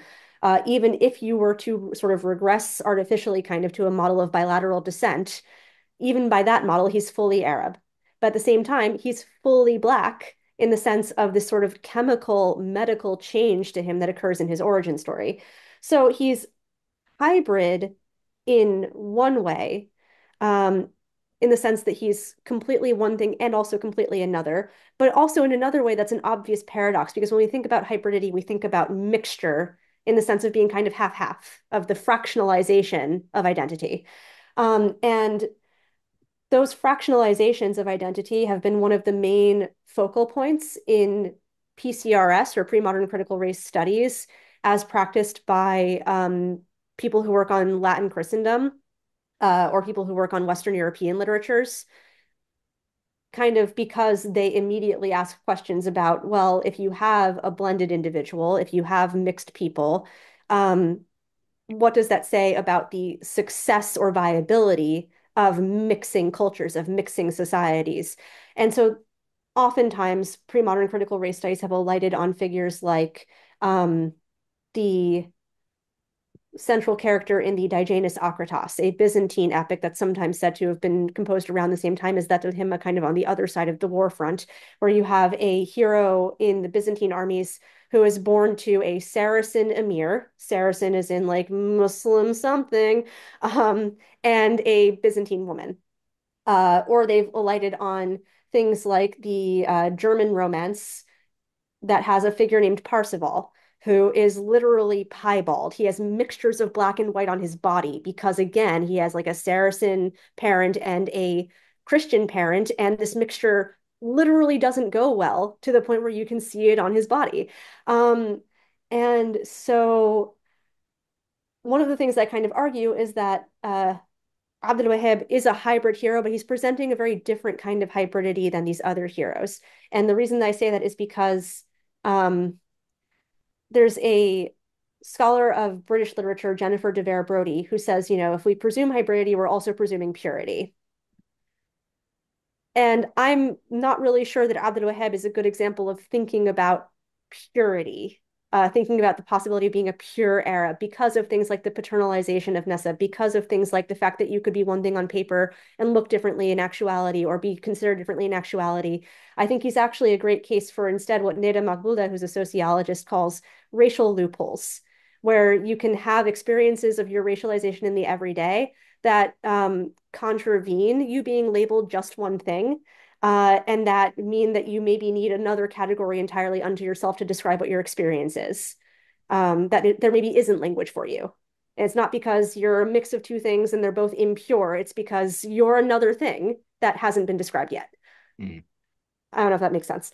But to go back to your question in terms of whether or not I see this interacting with modern concepts of intersectionality, I think that one of the ways that intersectionality has been taken up in the sort of common sense lexicon, through activist culture especially, is that intersectionality kind of means the overlapping of identities. Intersectionality means that we need to think with different identities or multiples of identity simultaneously in order to account for a full picture of society. Things like saying if your feminism isn't intersectional, then it's not sufficient, or if your feminism isn't intersectional, then it doesn't, you know, account for all possibilities of the woman's experience.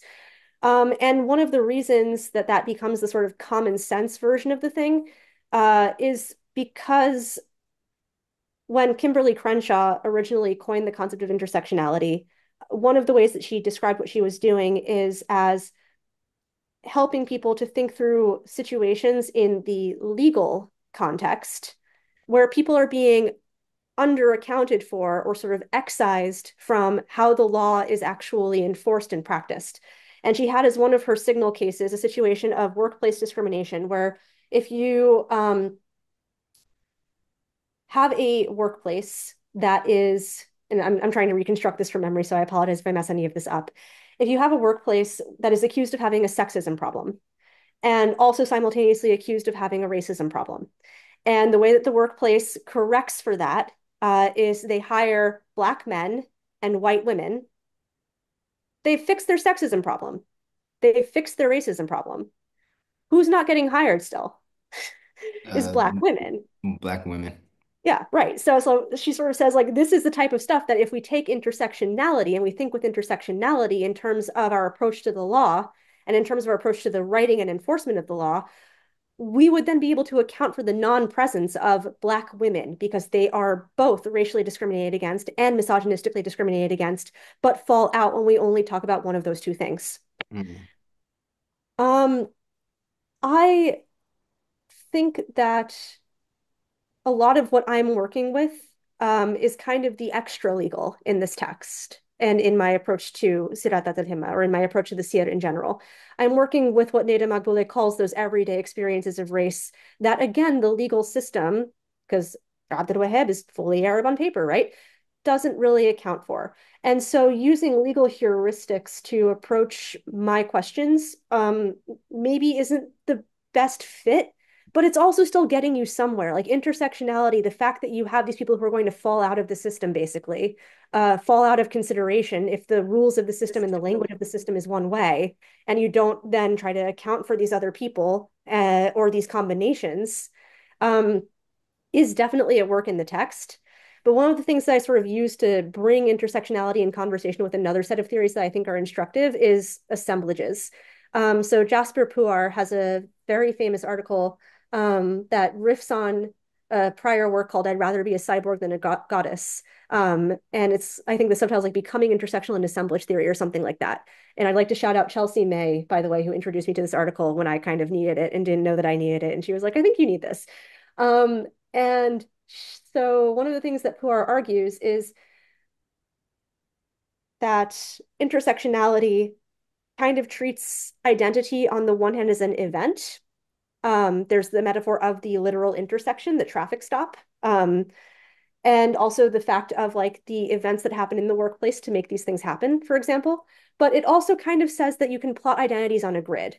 So there's like the black to white axis, the racial axis, and then the gender axis. And like I can put myself somewhere. And then she says, if we think about people as assemblages or as in assemblages, as in these webs of relationality where certain parts of your identity are more fronted in certain environments or where you might actually change over time, you might be perceived as, you know, one thing in one context and another thing in another, then that supplies a necessary sort of corollary to all of this, which is to say that, you know, we're not stable when we move through the world. The people who perceive us don't perceive us in necessarily a stable way. They might try to. They might try to create legal regimes or regimes of thought that do taxonomize and categorize us. But one of the things that we're really good at doing is pushing up against those. Otherwise, they wouldn't need constant sort of tyrannical reaffirmation.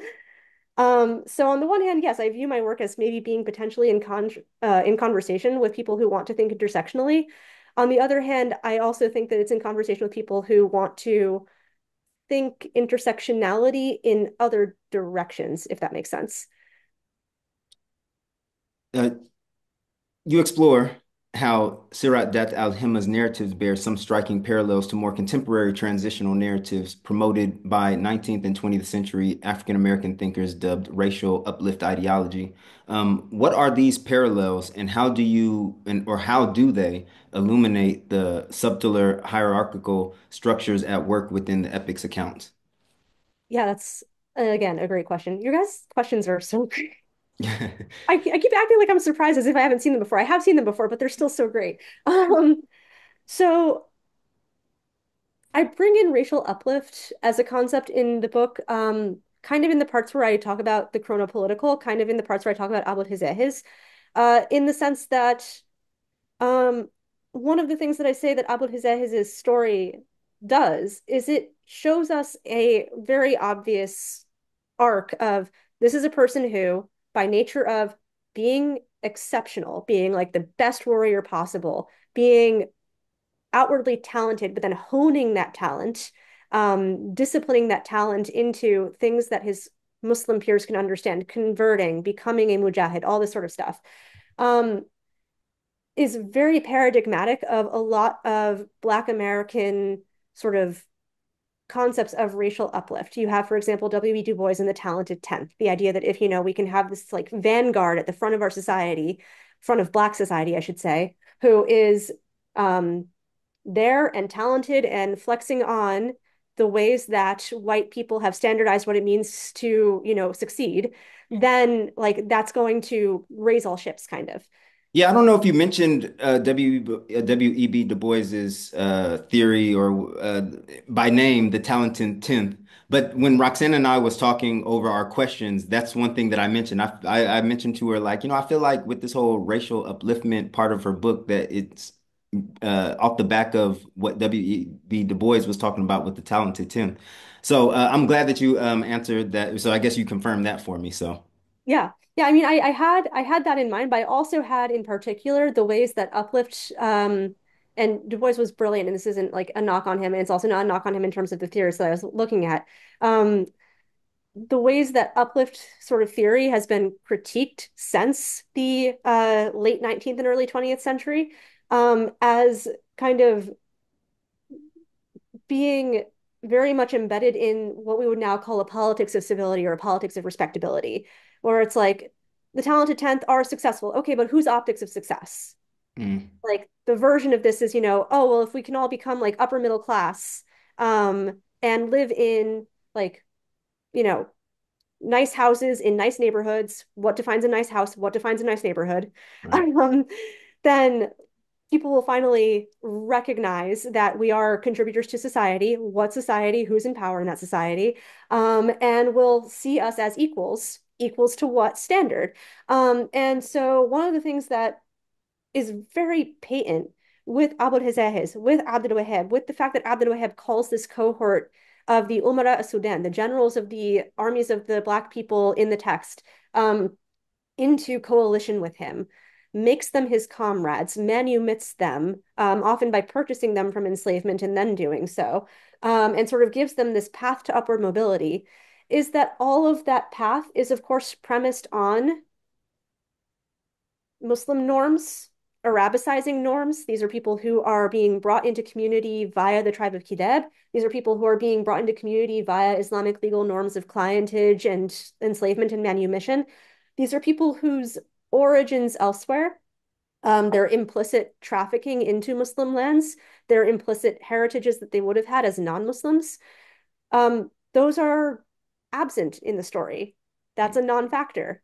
You're not really told about, literally like what did this person identify with before they became a Black former enslaved person in a Muslim like storytelling world. And so there is absolutely a normativity going on there, a politics of respectability that Abu Hizahis, for example, performs. And you have to then ask, sort of, at pain of what? Mm, If we don't become middle class, if we don't get these nice houses, if we don't become parts of these, social boards and clubs and in these nice neighborhoods and all this sort of stuff, if we don't become part of society on society's terms as they already exist, what happens to us? And that's sort of what I wanted to highlight when I brought up the racial uplift narrative, is also that there's like a very obvious on the one hand, but also salient critique of it that Black scholars have themselves mounted over time to kind of say that, this certainly fit the moment and it makes a lot of sense why people think this way. At the same time, you know, that's partly because the box is already there. mm. That's an interesting critique. Probably not the critique I had when I was talking with Roxana, but yeah, Ooh, very wait, what was helpful. the critique that you had? Just that W.B. Du Bois's talented tenth really didn't pan out. That those who managed to reach that talented tenth felt alienated on one side from Mhm. the people who they were supposed to uplift, and then also the people that they were supposed to appeal to, and put them in kind of a very weird position that made them more frustrated than in the situation they were in before. And so yeah, that was basically the nature of my critique. Yeah, And I which think has been, I mean, I guess maybe because I'm also like a Booker T, more of a Booker T Washington type guy. So yeah, yeah, yeah. yeah, I might be kind of hard on W.B. Du Bois sometimes. But I did have that essay, The Talented Tenth, on this YouTube channel for a long time before I was worried that the owner of it would flag my channel for it. But I Oh did gosh. find it to be a very interesting theory. It just didn't pan out in the way that maybe Du Bois thought it would. Yeah. Yeah. I mean, I think that that critique is kind of coterminous, where it's like, on the one hand, if we meet these standards at pain of what? But on the other hand, if we meet these standards, the goalposts are going to shift because people don't want us to meet these standards. Like at the end of the day, what you said about, people felt alienated from the rest of the population that they were trying to uplift, quote unquote, but also felt alienated in the upper echelons of society because white folks didn't still want them there and weren't respecting what they had done to get there. Like that's absolutely part of this is that the politics of respectability doesn't pan out. It doesn't get Doesn't, you what you want right. because then people change the standard of what counts as respectable. All right. Um, in terms of you sort of we've gone through copious levels about how you've talked about how time intersects with racialization and whether racialization or race remains static or not. The Suras obviously examine some sort of form of sustained expedition into changing space as well because they go into Africa. How do their conceptualization of Arabness, Blackness, lineage, how do they change and develop when they explore unfamiliar spaces or unfamiliar environments? Do they Mhm. remain static, or do do the black protagonists of the epics, do they become imbued with a new type of symbolism because they are become almost the engines of territorial exploration and expansion and conquest, and does that role give them a new symbolism within the text itself? Yeah, absolutely. So one of the things that I explore in the book, because it's kind of divided into three parts, where I start with like the makings of these heroes and their origin stories, and then I sort of have the chronopolitical section, so I call that race through time, and then I have the territorial section, race through space, which I realize now kind of sounds like you're on a rocket ship, and I didn't think about that before. Oh well. Space race. Anyway, is that a lot of the series have some kind of exploration because they're epic, so they're epically scaled geographically of other worlds, of other territories. Oftentimes, for example, figures will go into the lands of the East and they'll go to places like Persia, but also further afield into, various Turkic territories. Often they'll go to islands in the Mediterranean during like crusading period stuff. And very often they will go into what today we call the continent of Africa. I say today we call the continent of Africa because that's not really the way that geography is talked about in any of these texts. That's not really the way that it was talked about in the Islamic Middle Ages. You had on the one hand, sort of centralizing formation, and Zaid Antrim sort of talks about this in her work on mapping traditions of the Mamalik al-Islam, places that were under the dominion and rule of Muslims and that were viewed as Islamized or Islamizing. And that, of course, encompasses from very early on, in terms of the trajectory of conquest, large portions of Egypt, large portions of the North African coast, and projections of that further and further inland. And you then also, as a corollary to that, have the Bilad Sudan, the lands of Black people, that are viewed in early geographies as categorically non-Muslim, but that starts to get kind of massaged in later geographies. For example, when Imperial Ghana Islamizes, then you have geographers going, oh, and then also in the lands of the Sudan, you have Ghana, and Ghana has a king who is Muslim, and there are Muslims who trade with him, and there are Muslims who live there, and there are madaris al-ilm, there are like schools for the understanding of Muslim knowledges that exist in this space.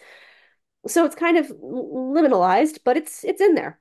Mm. And then in the Epic of That al-Himma in particular, you have the Bilad al-Habash, which is this sort of East African, but south of Egypt, uh, geocultural formation that, as I mentioned with the Kingdom Demen, is not really specifically territorialized, but that we can kind of conjecture on the basis of its name and on the basis of who the characters interact with and how, is somewhere around what is now Eastern Sudan, as in the modern country of Sudan and South Sudan, Ethiopia, Eritrea, Djibouti, and parts of northern Somalia. The Bilad al-Habash change shape a little bit in different Islamic geographies. Sometimes they are bigger, sometimes they are smaller. Uh, Sometimes they incorporate groups of people that sometimes otherwise aren't incorporated. So you think Bilad al-Habash and you think that's where the Habesha, or the Habshan, the Abyssinians are. But sometimes the people who are Abuja or Beja, who were semi-nomadic, are also said to be in those lands and sometimes not, for example. And in particular, they are often said to be north of the Bilad Zenj, what is typically identified with what's now the Swahili coast. So the rest of Somalia, therefore, Kenya, Tanzania, Mozambique. Um, so one of the things that I use the characters going to the Bilad al-Habesh and also characters from the Bilad al-Habesh going to the Islamic lands to sort of do is explore something that various philosophers of race have looked at for a long time, which is that race, quote unquote, does not travel. This is a phrasing from Michael Root, who's a like white sociologist. I think he's American. I don't remember actually. Um, Uses as sort of his refrain. But what he's doing when he says that is he's consolidating a bunch of prior scholarship and he's consolidating a bunch of things that other scholars have looked at as well, which is that different parts of the world have different ways of um, perceiving people, of quantizing race, of legalizing race, of forming human categories. Denise Ferreira da Silva, who is a Brazilian theorist, looks at this in the contrast between Brazil and the US, where the US has this model of hypodescent, the one drop rule, where even if you're a little bit black somewhere in your ancestry, you can never fully whiten. Yeah, there's In a the US, really good book. It's called The Invention of the White Race, where uh-huh, he gets into this in the I don't want to say the introduction, but in one of the chapters where in a said South American country, two brothers who one lives in a South American country, the other one lives in North America, could be identified or seen as two completely different races. And then if the one brother was to travel from Brazil to North America, he would change races. Yeah, and I just found that, as somebody who've always seen race in its final product, as you described earlier, something that was static, that just totally blew my mind that, these yeah, things are. And it really didn't take me moving to England to really kind of like just blow this whole racial narrative out of the water, where I know of Africans who say, look, I'm not black. I'm from this African country, part of this tribe. Where does blackness fit into that besides the color of my skin? As well as I've heard Europeans who say, I don't really feel the need to identify as white. I understand why white people in the United States might do that, but we're still here in Europe. I know my family's been in this village for God know I'm English, whoopty whoopty woo. And yeah, it's just very interesting. And these are things that I would have never, like 5, 10 years ago, just never crossed my mind. I've always just took them for granted. So. yeah, absolutely. That is exactly sort of what I was going to drive at is that, in parts of South America, the model is flipped. It's hyper descent, where it's like, you can only ever like whiten over time if you acquire more and more white relatives and white ancestors and Right. descendants, then that like fixes you as a different category. So that if you move from, yeah, Brazil to the US and you're white in Brazil, you could also end up being viewed as black in the US. Which I Um, found very interesting, the South American blanqueamiento or whitening policies, mentioning yes, how you just exactly. mentioned how it's just all about introducing more white blood into your system, and then that's how you kind of just whiten yourself. Yeah. And I think one of the things that Denise Ferreira da Silva sort of does very beautifully is she says that even though these are two different systems, one of which kind of promises whiteness and one of which sort of perpetualizes blackness, they are both functioning off of logics of annihilation. They're Mm. both saying like that blackness is undesirable. One is like the US version is anti-miscegenation, is saying like don't mix with a single black person lest you create this like lineal problem for all of your descendants. And the idea of like these whitening policies in various parts of South America are saying like that's the ideal. Like everyone should get whiter, right? So both of them are annihilatory. Um, all of that is to say, though, uh, different places view and produce race differently. Different places, therefore, are going to receive people who are racialized in one context differently in another context. And so, one of the things I sort of ask in the Siras is as the Black hero, as he is like so dubbed in the text, he's the Aswad Banu Kileb, the Black of the, or Aswad Bani Kileb, excuse me, the Black of the tribe of Kileb. Um, Abdul Wahab goes into the Bilal al Habasha. Do they think he's Black? He's not their kind of black. He's not, no, exactly. And not only that, but like it sort of goes back to your point initially of um what would blackness have meant to people who are living in al-Habasha together. Like that's probably not the ground norm that they use to distinguish themselves from one another. I had this amazing interaction once with a student in my Islam in Africa and the African diaspora class, which I love teaching, where we were reading about Mansa Musa's Hajj. And a lot of the Mamluk records of Mansa Musa's Hajj, so he goes from Mali, where he's the sovereign, through Mamluk Cairo to get to Mecca. And in so doing, meets with the Mamluk sovereign at the time, who was Nasr ibn Khalaun, and has all this sort of uh, glorious like shopping spree in Cairo, basically, that debases the Cairene currency Yeah, I was for the about to say, entire. was that a legend or is that true? Did he actually ruin because of all the amount of spending he was doing in Cairo? Yeah. I mean, it's like it's kind of half-half. So Michael Gomez in his book African Dominion talks about the fact that like the Mamluk chroniclers absolutely say like, yes, he kind of crashed the Mamluk economy. Like they are so floored by how much gold he brought with him. And on the one hand, this could be a little bit exaggerated because chroniclers love to spin a good yarn, but on the other hand, they were court historians, so they had to know the economics of the empire pretty well. But also Mansa Musa apparently spent so much that he had a little bit of trouble getting home. He had to try to um, barter back money that he had lent out to various people and stuff like that. So he might have lived above his means, even though he was one of the richest men in the world at the time. But there's this one part where he's purchasing things in Cairo, where he also purchases people. And the Mamluk chroniclers say that he purchased, in particular, enslaved people from sort of the white extraction, probably from the Caucasus region in terms of who was coming into the Mamluk Empire at the time, and also purchased Ethiopian or Abyssinian enslaved people. And I had my student who looked at this and was like, wait, you're telling me that this African king bought other Africans? And I was like, well, on the one hand, technically, in terms of how we would talk about this now, yes. On the other hand, Mansa Musa was a Manding ruler from Mali who didn't know an Ethiopian person from Adam, didn't have any kind of cultural link with them. It's across the continent. It's like 5,000 miles. um, why would that have been a sense of kinship that he would have had a priori with these people? Like, why would that? I get why it disturbs us, but why would it have disturbed him? Right. Um, and so you're right. When Abdul Wahab, the hero in these texts, goes into the Bilad al-Habasha and is received as A, being Kilabi, B, being Arab. So Maimuna's suitors who are chasing after her when she's chasing after him are saying, don't marry him. He has no like nasab that makes sense here. He has no like royal lineal standing. He's an Arab dude from like over yonder. Um, is being told more or less, even though you are Eswed in your homeland, even though you're Black in your homeland, and you've been told that these are lands of Black people, maybe, that doesn't mean that you actually have that social capital here. That doesn't mean that you actually are read that way here. And the other thing that happens is every so often, because racialization is relational and people use it strategically, different characters in the lands of Abyssinia try to reach out to Abdul Wahab on terms of engagement that bring him maybe a little bit closer in.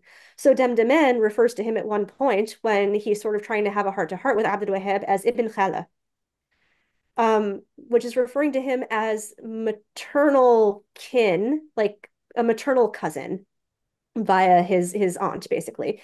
And on the one hand, we can say that's just a generic term of endearment. But on the other hand, this reference to matrilineal, I argue, maybe gestures to things like how Demdemen might have reasoned that Abdul Wahab exists and does have a linkage that he can pull on. And it might be things like foreign concubinage. It might be things like the fact that a person from Abyssinia could have gone into Arabia some time ago and produced eventually someone like Abdul Wahab. So what I'm basically am using these texts to do is show that even within a single storytelling tradition, where you have different characters, you also have what I call different epistemologies of difference. Mm. People from throughout the epic world live as if they are from other parts of the world, live as if they have their own cultures, their own stake, their own ways of making lineage, their own ways of making relationships. And part of what heightens the stakes of Muslim expansion is the fact that you have to negotiate across those differences in order to bring people in. You have to talk in their terms, or explain your own. And so much of what the epic does is it explains itself. It explains things like these nuances of family law, these nuances of tribal relation, these nuances of piety. So it's kind of this perfect storytelling like setup too for the plot. And I'm quite surprised that early Arabic epic literature were actually trying to grapple with these subjects. Like, I was just surprised that this is something that they decided to write about. I mean, I don't know when they began to write because you said we don't know exactly when these stories, but just the fact that this kind of literature exists in the Islamic world or the Arabic Islamic world is fascinating. Um, all right, so just these are our last set of questions. Thank you for bearing with us. So When we thank you for write out bearing with questions, me. I really wish that there's no way of ever timing these things. So thank you for being patient with us. But just on contemporary relevance, some might wonder why exploring race in medieval Arabic epics is still relevant today. What do you see as the key takeaways for a modern audience, especially regarding racial identities, inclusivity, or representation in a global historical context? Hmm. So when I had started to write this book, I had a few different audiences in mind. Um, on the one hand, being totally cynical, it's an academic monograph and your girl wants tenure. So I had experts in my own like field, albeit parochially, of like Arabic literature and Islamic studies in mind. So people who kind of already know a lot of what I'm going to say up front about the Arabic literature side of it, but maybe not about the race and racialization side of it. So that's the second dimension of my audience is sort of medieval studies folks who are in that PCRS, pre-modern critical race studies set of theories and modes of thought, um, who maybe have never thought themselves outside of the Western European or Latin Christian context, or put themselves in conversation with the Islamic world, even though, like, last time I checked, in the medieval period, the Islamic world was in Europe. Sicily was held for like 250 years by Muslims. Al-Andalus for like 800 years was full of Muslim people, kingdoms, systems, whatever. Anyway, that's my own hobby horse for later. And then, of course, also one always hopes but cannot reasonably expect that people who just want to think about this because they have a sense of personal stake or identification with these questions will pick up your book. Um, so that was where the sort of scholar's Hippocratic oath of like, at least do no harm of like, I don't want to, I don't want somebody who is like a, um, believing Muslim to pick up my book and feel like I've written the story of how the Ummah constructs a sense of community, but also has premises for exclusion in a way that is like extremely alienating or in a way that, doesn't feel authentic to their experience, even if it's an experience that, of course, like everything else, has changed massively over time. Well, I haven't heard anything like that, and actually, your book has had a great reception, in my opinion. Well, that's Outside good. of the academic world, numerous people on my Facebook when your book was released were sharing pictures, copies of theirs, or wrote small personal reviews on their social media after reading your book. So I think it did really well, to be honest. I mean, Okay, I think you actually hit a lot of the target audiences that you were looking to reach. that's amazing. I'm so happy about that. Thank you very much. And I guess the main axe to grind that I had in terms of contemporary relevance was probably more on the level of the experts than on the level of like the lay reader, in the sense that like the lay reader, like frankly, I'm just happy that they're there, and if they love it, even more so. That's like so freaking cool to me. It's unexpected and wonderful when people who want to be a wider audience to your work actually choose to engage it. Um, my axes to grind were twofold. One was to get people who work on Arabic and Islamic studies sources thinking about how to use theories of race and racialization, not because, as I said throughout the book, not because I'm saying that like all of these things originated in the Muslim context, or that, race is a Muslim problem, or that race is an Arabic speaking problem, or something like that, but because why would you evict a tool from your arsenal? Mm. If you have all of these fascinating theories that help couple with theories of ethnicity and ethnogenesis, that help nuance ideas of the fact that one of the groupings in the Islamic world was a group that was literally referred to as Black, that people are literally referring to themselves as white, but that these have different meanings than in the context of critical race theory or Black studies in the United States or in the Anglophone world, but that you can nonetheless read those theories and learn from and take parts of and do something with creatively and cogently. Why would you not. Um, so that was number one. And then number two is I wanted to fight against, I say this as if I'm like actually fighting anything. I'm an academic, I'm not. I wanted to fight against a sort of emergent trend that I see a little bit in PCRS and medieval studies outside of the Islamic studies context. And this is something that Faisal Muhammad has also gestured to. So I want to give him flowers, which is a tendency when you say, oh, the seeds of modern racial matrices began in the medieval period in Latin Christendom, began with the diametric valuation of blackness and whiteness, began with the ascription of whiteness to purity, beauty, and religiosity, and blackness to sin, began with the Crusades and the darkening of the Saracen or the Moor, the Reconquista, whatever it is, the limpieza de sangre edicts, and draw a straight line between that and our colonial slash post-colonial slash neo-colonial westernized racialized present, globalized racialized present, I should say, a globalized West. One of the things that you kind of do is you make white empire and white European civilizational sort of coherence and the projection of that coherence uh, inevitable. You make it seem like as soon as you start having these ideas generated in Western Europe, this was bound to be the result. As soon as you start having these ideas generated in the 13th century, when they're fighting a arguably much more powerful in many ways set of Muslim states or set of Mongolian khanates or whatever it is, it's inevitable that this was going to be our world. And the thing is that it's not. Mm. So on the one hand, not thinking teleologically, and then on the other hand, not thinking in a way that totalizes concepts that weren't totalized at the time. Western European whiteness is not the same thing as what Arabs mean when they speak of there being bidan. And yet that is a paradigm of whiteness that is hegemonic, that is worldly, that is the default. And when you fall away from that default, then you're something else. Ibn Khaldun, for example, in his writing says, oh, well, the reason that we call the Sudan Sudan, but we don't refer to all of the different bidan as bidan. We call them things like Saqalaba and Athrak and whatever it is because the people who are talking about them are also bidan, and you don't use the terms that you use to describe yourself to differentiate yourself from others. Mm. I'm paraphrasing. But this is something that Paul A. Hardy notes in his work, is that Ibn Khaldun kind of has a consciousness of like the fact that whiteness is at some level a default category in the world that he's writing about. So I wanted to basically say, like, when we talk about pre-modern critical race studies and we talk about sort of historicizing whiteness, once again, can I pose a question, which is which whiteness? Right, because the Arabs, their understanding of whiteness, as you just mentioned, differed from what we understand as in a European context. You Mhm. referenced Christina Richardson's work on, I can't remember the name of the article, but I read the article a couple years ago involving blue eyes. Arabs didn't Yeah, see blue eyes as something va not valuable, but not something that they appealed to yeah, it or wasn't the beauty appealing standard. which Yeah.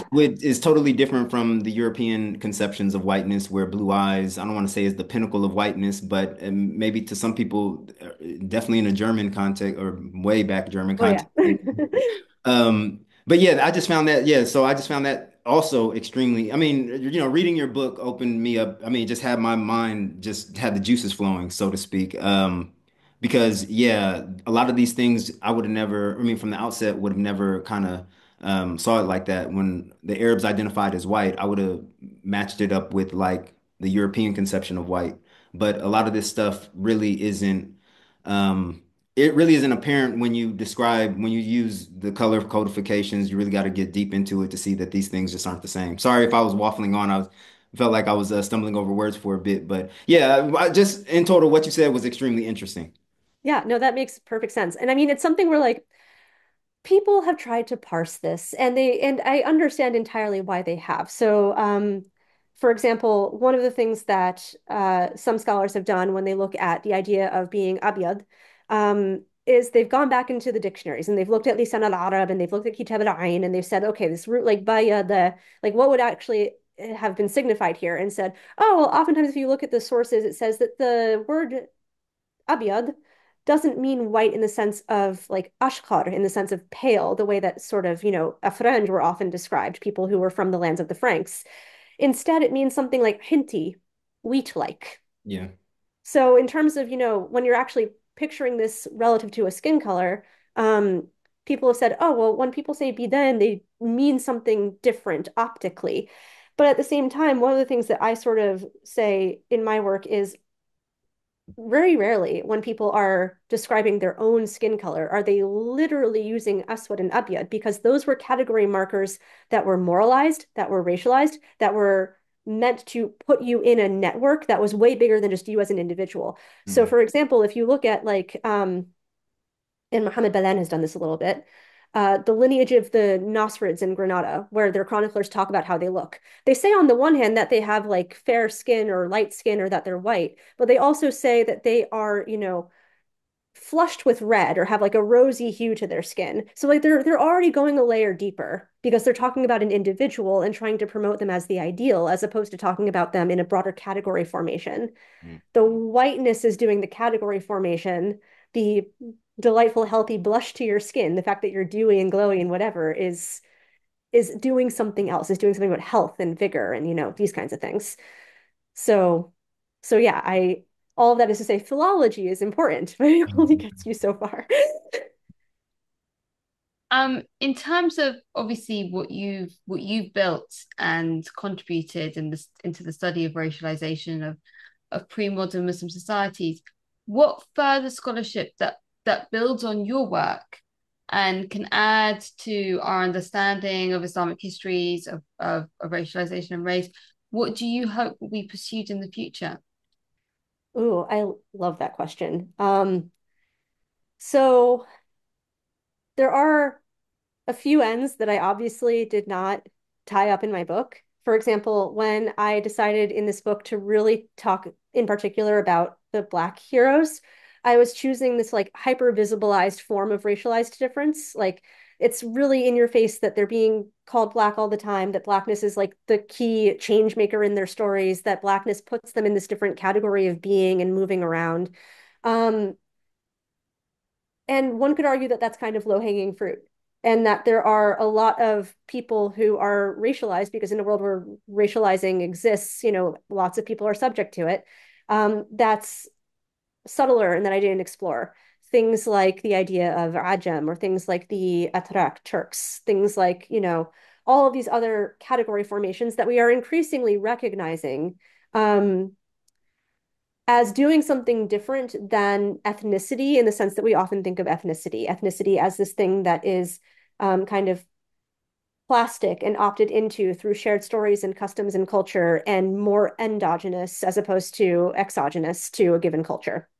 Um, so I would love to see more of that. I would love to see people like uh, Christian Motter has this really great article that just came out on the Circassian Mamluks, where he talks about how the Circassian Mamluks described themselves and created a genealogy for themselves where they were said to, by some chroniclers, be the Quraysh of the Circassians, was the tribe from which all the Circassian Mamluks were extracted.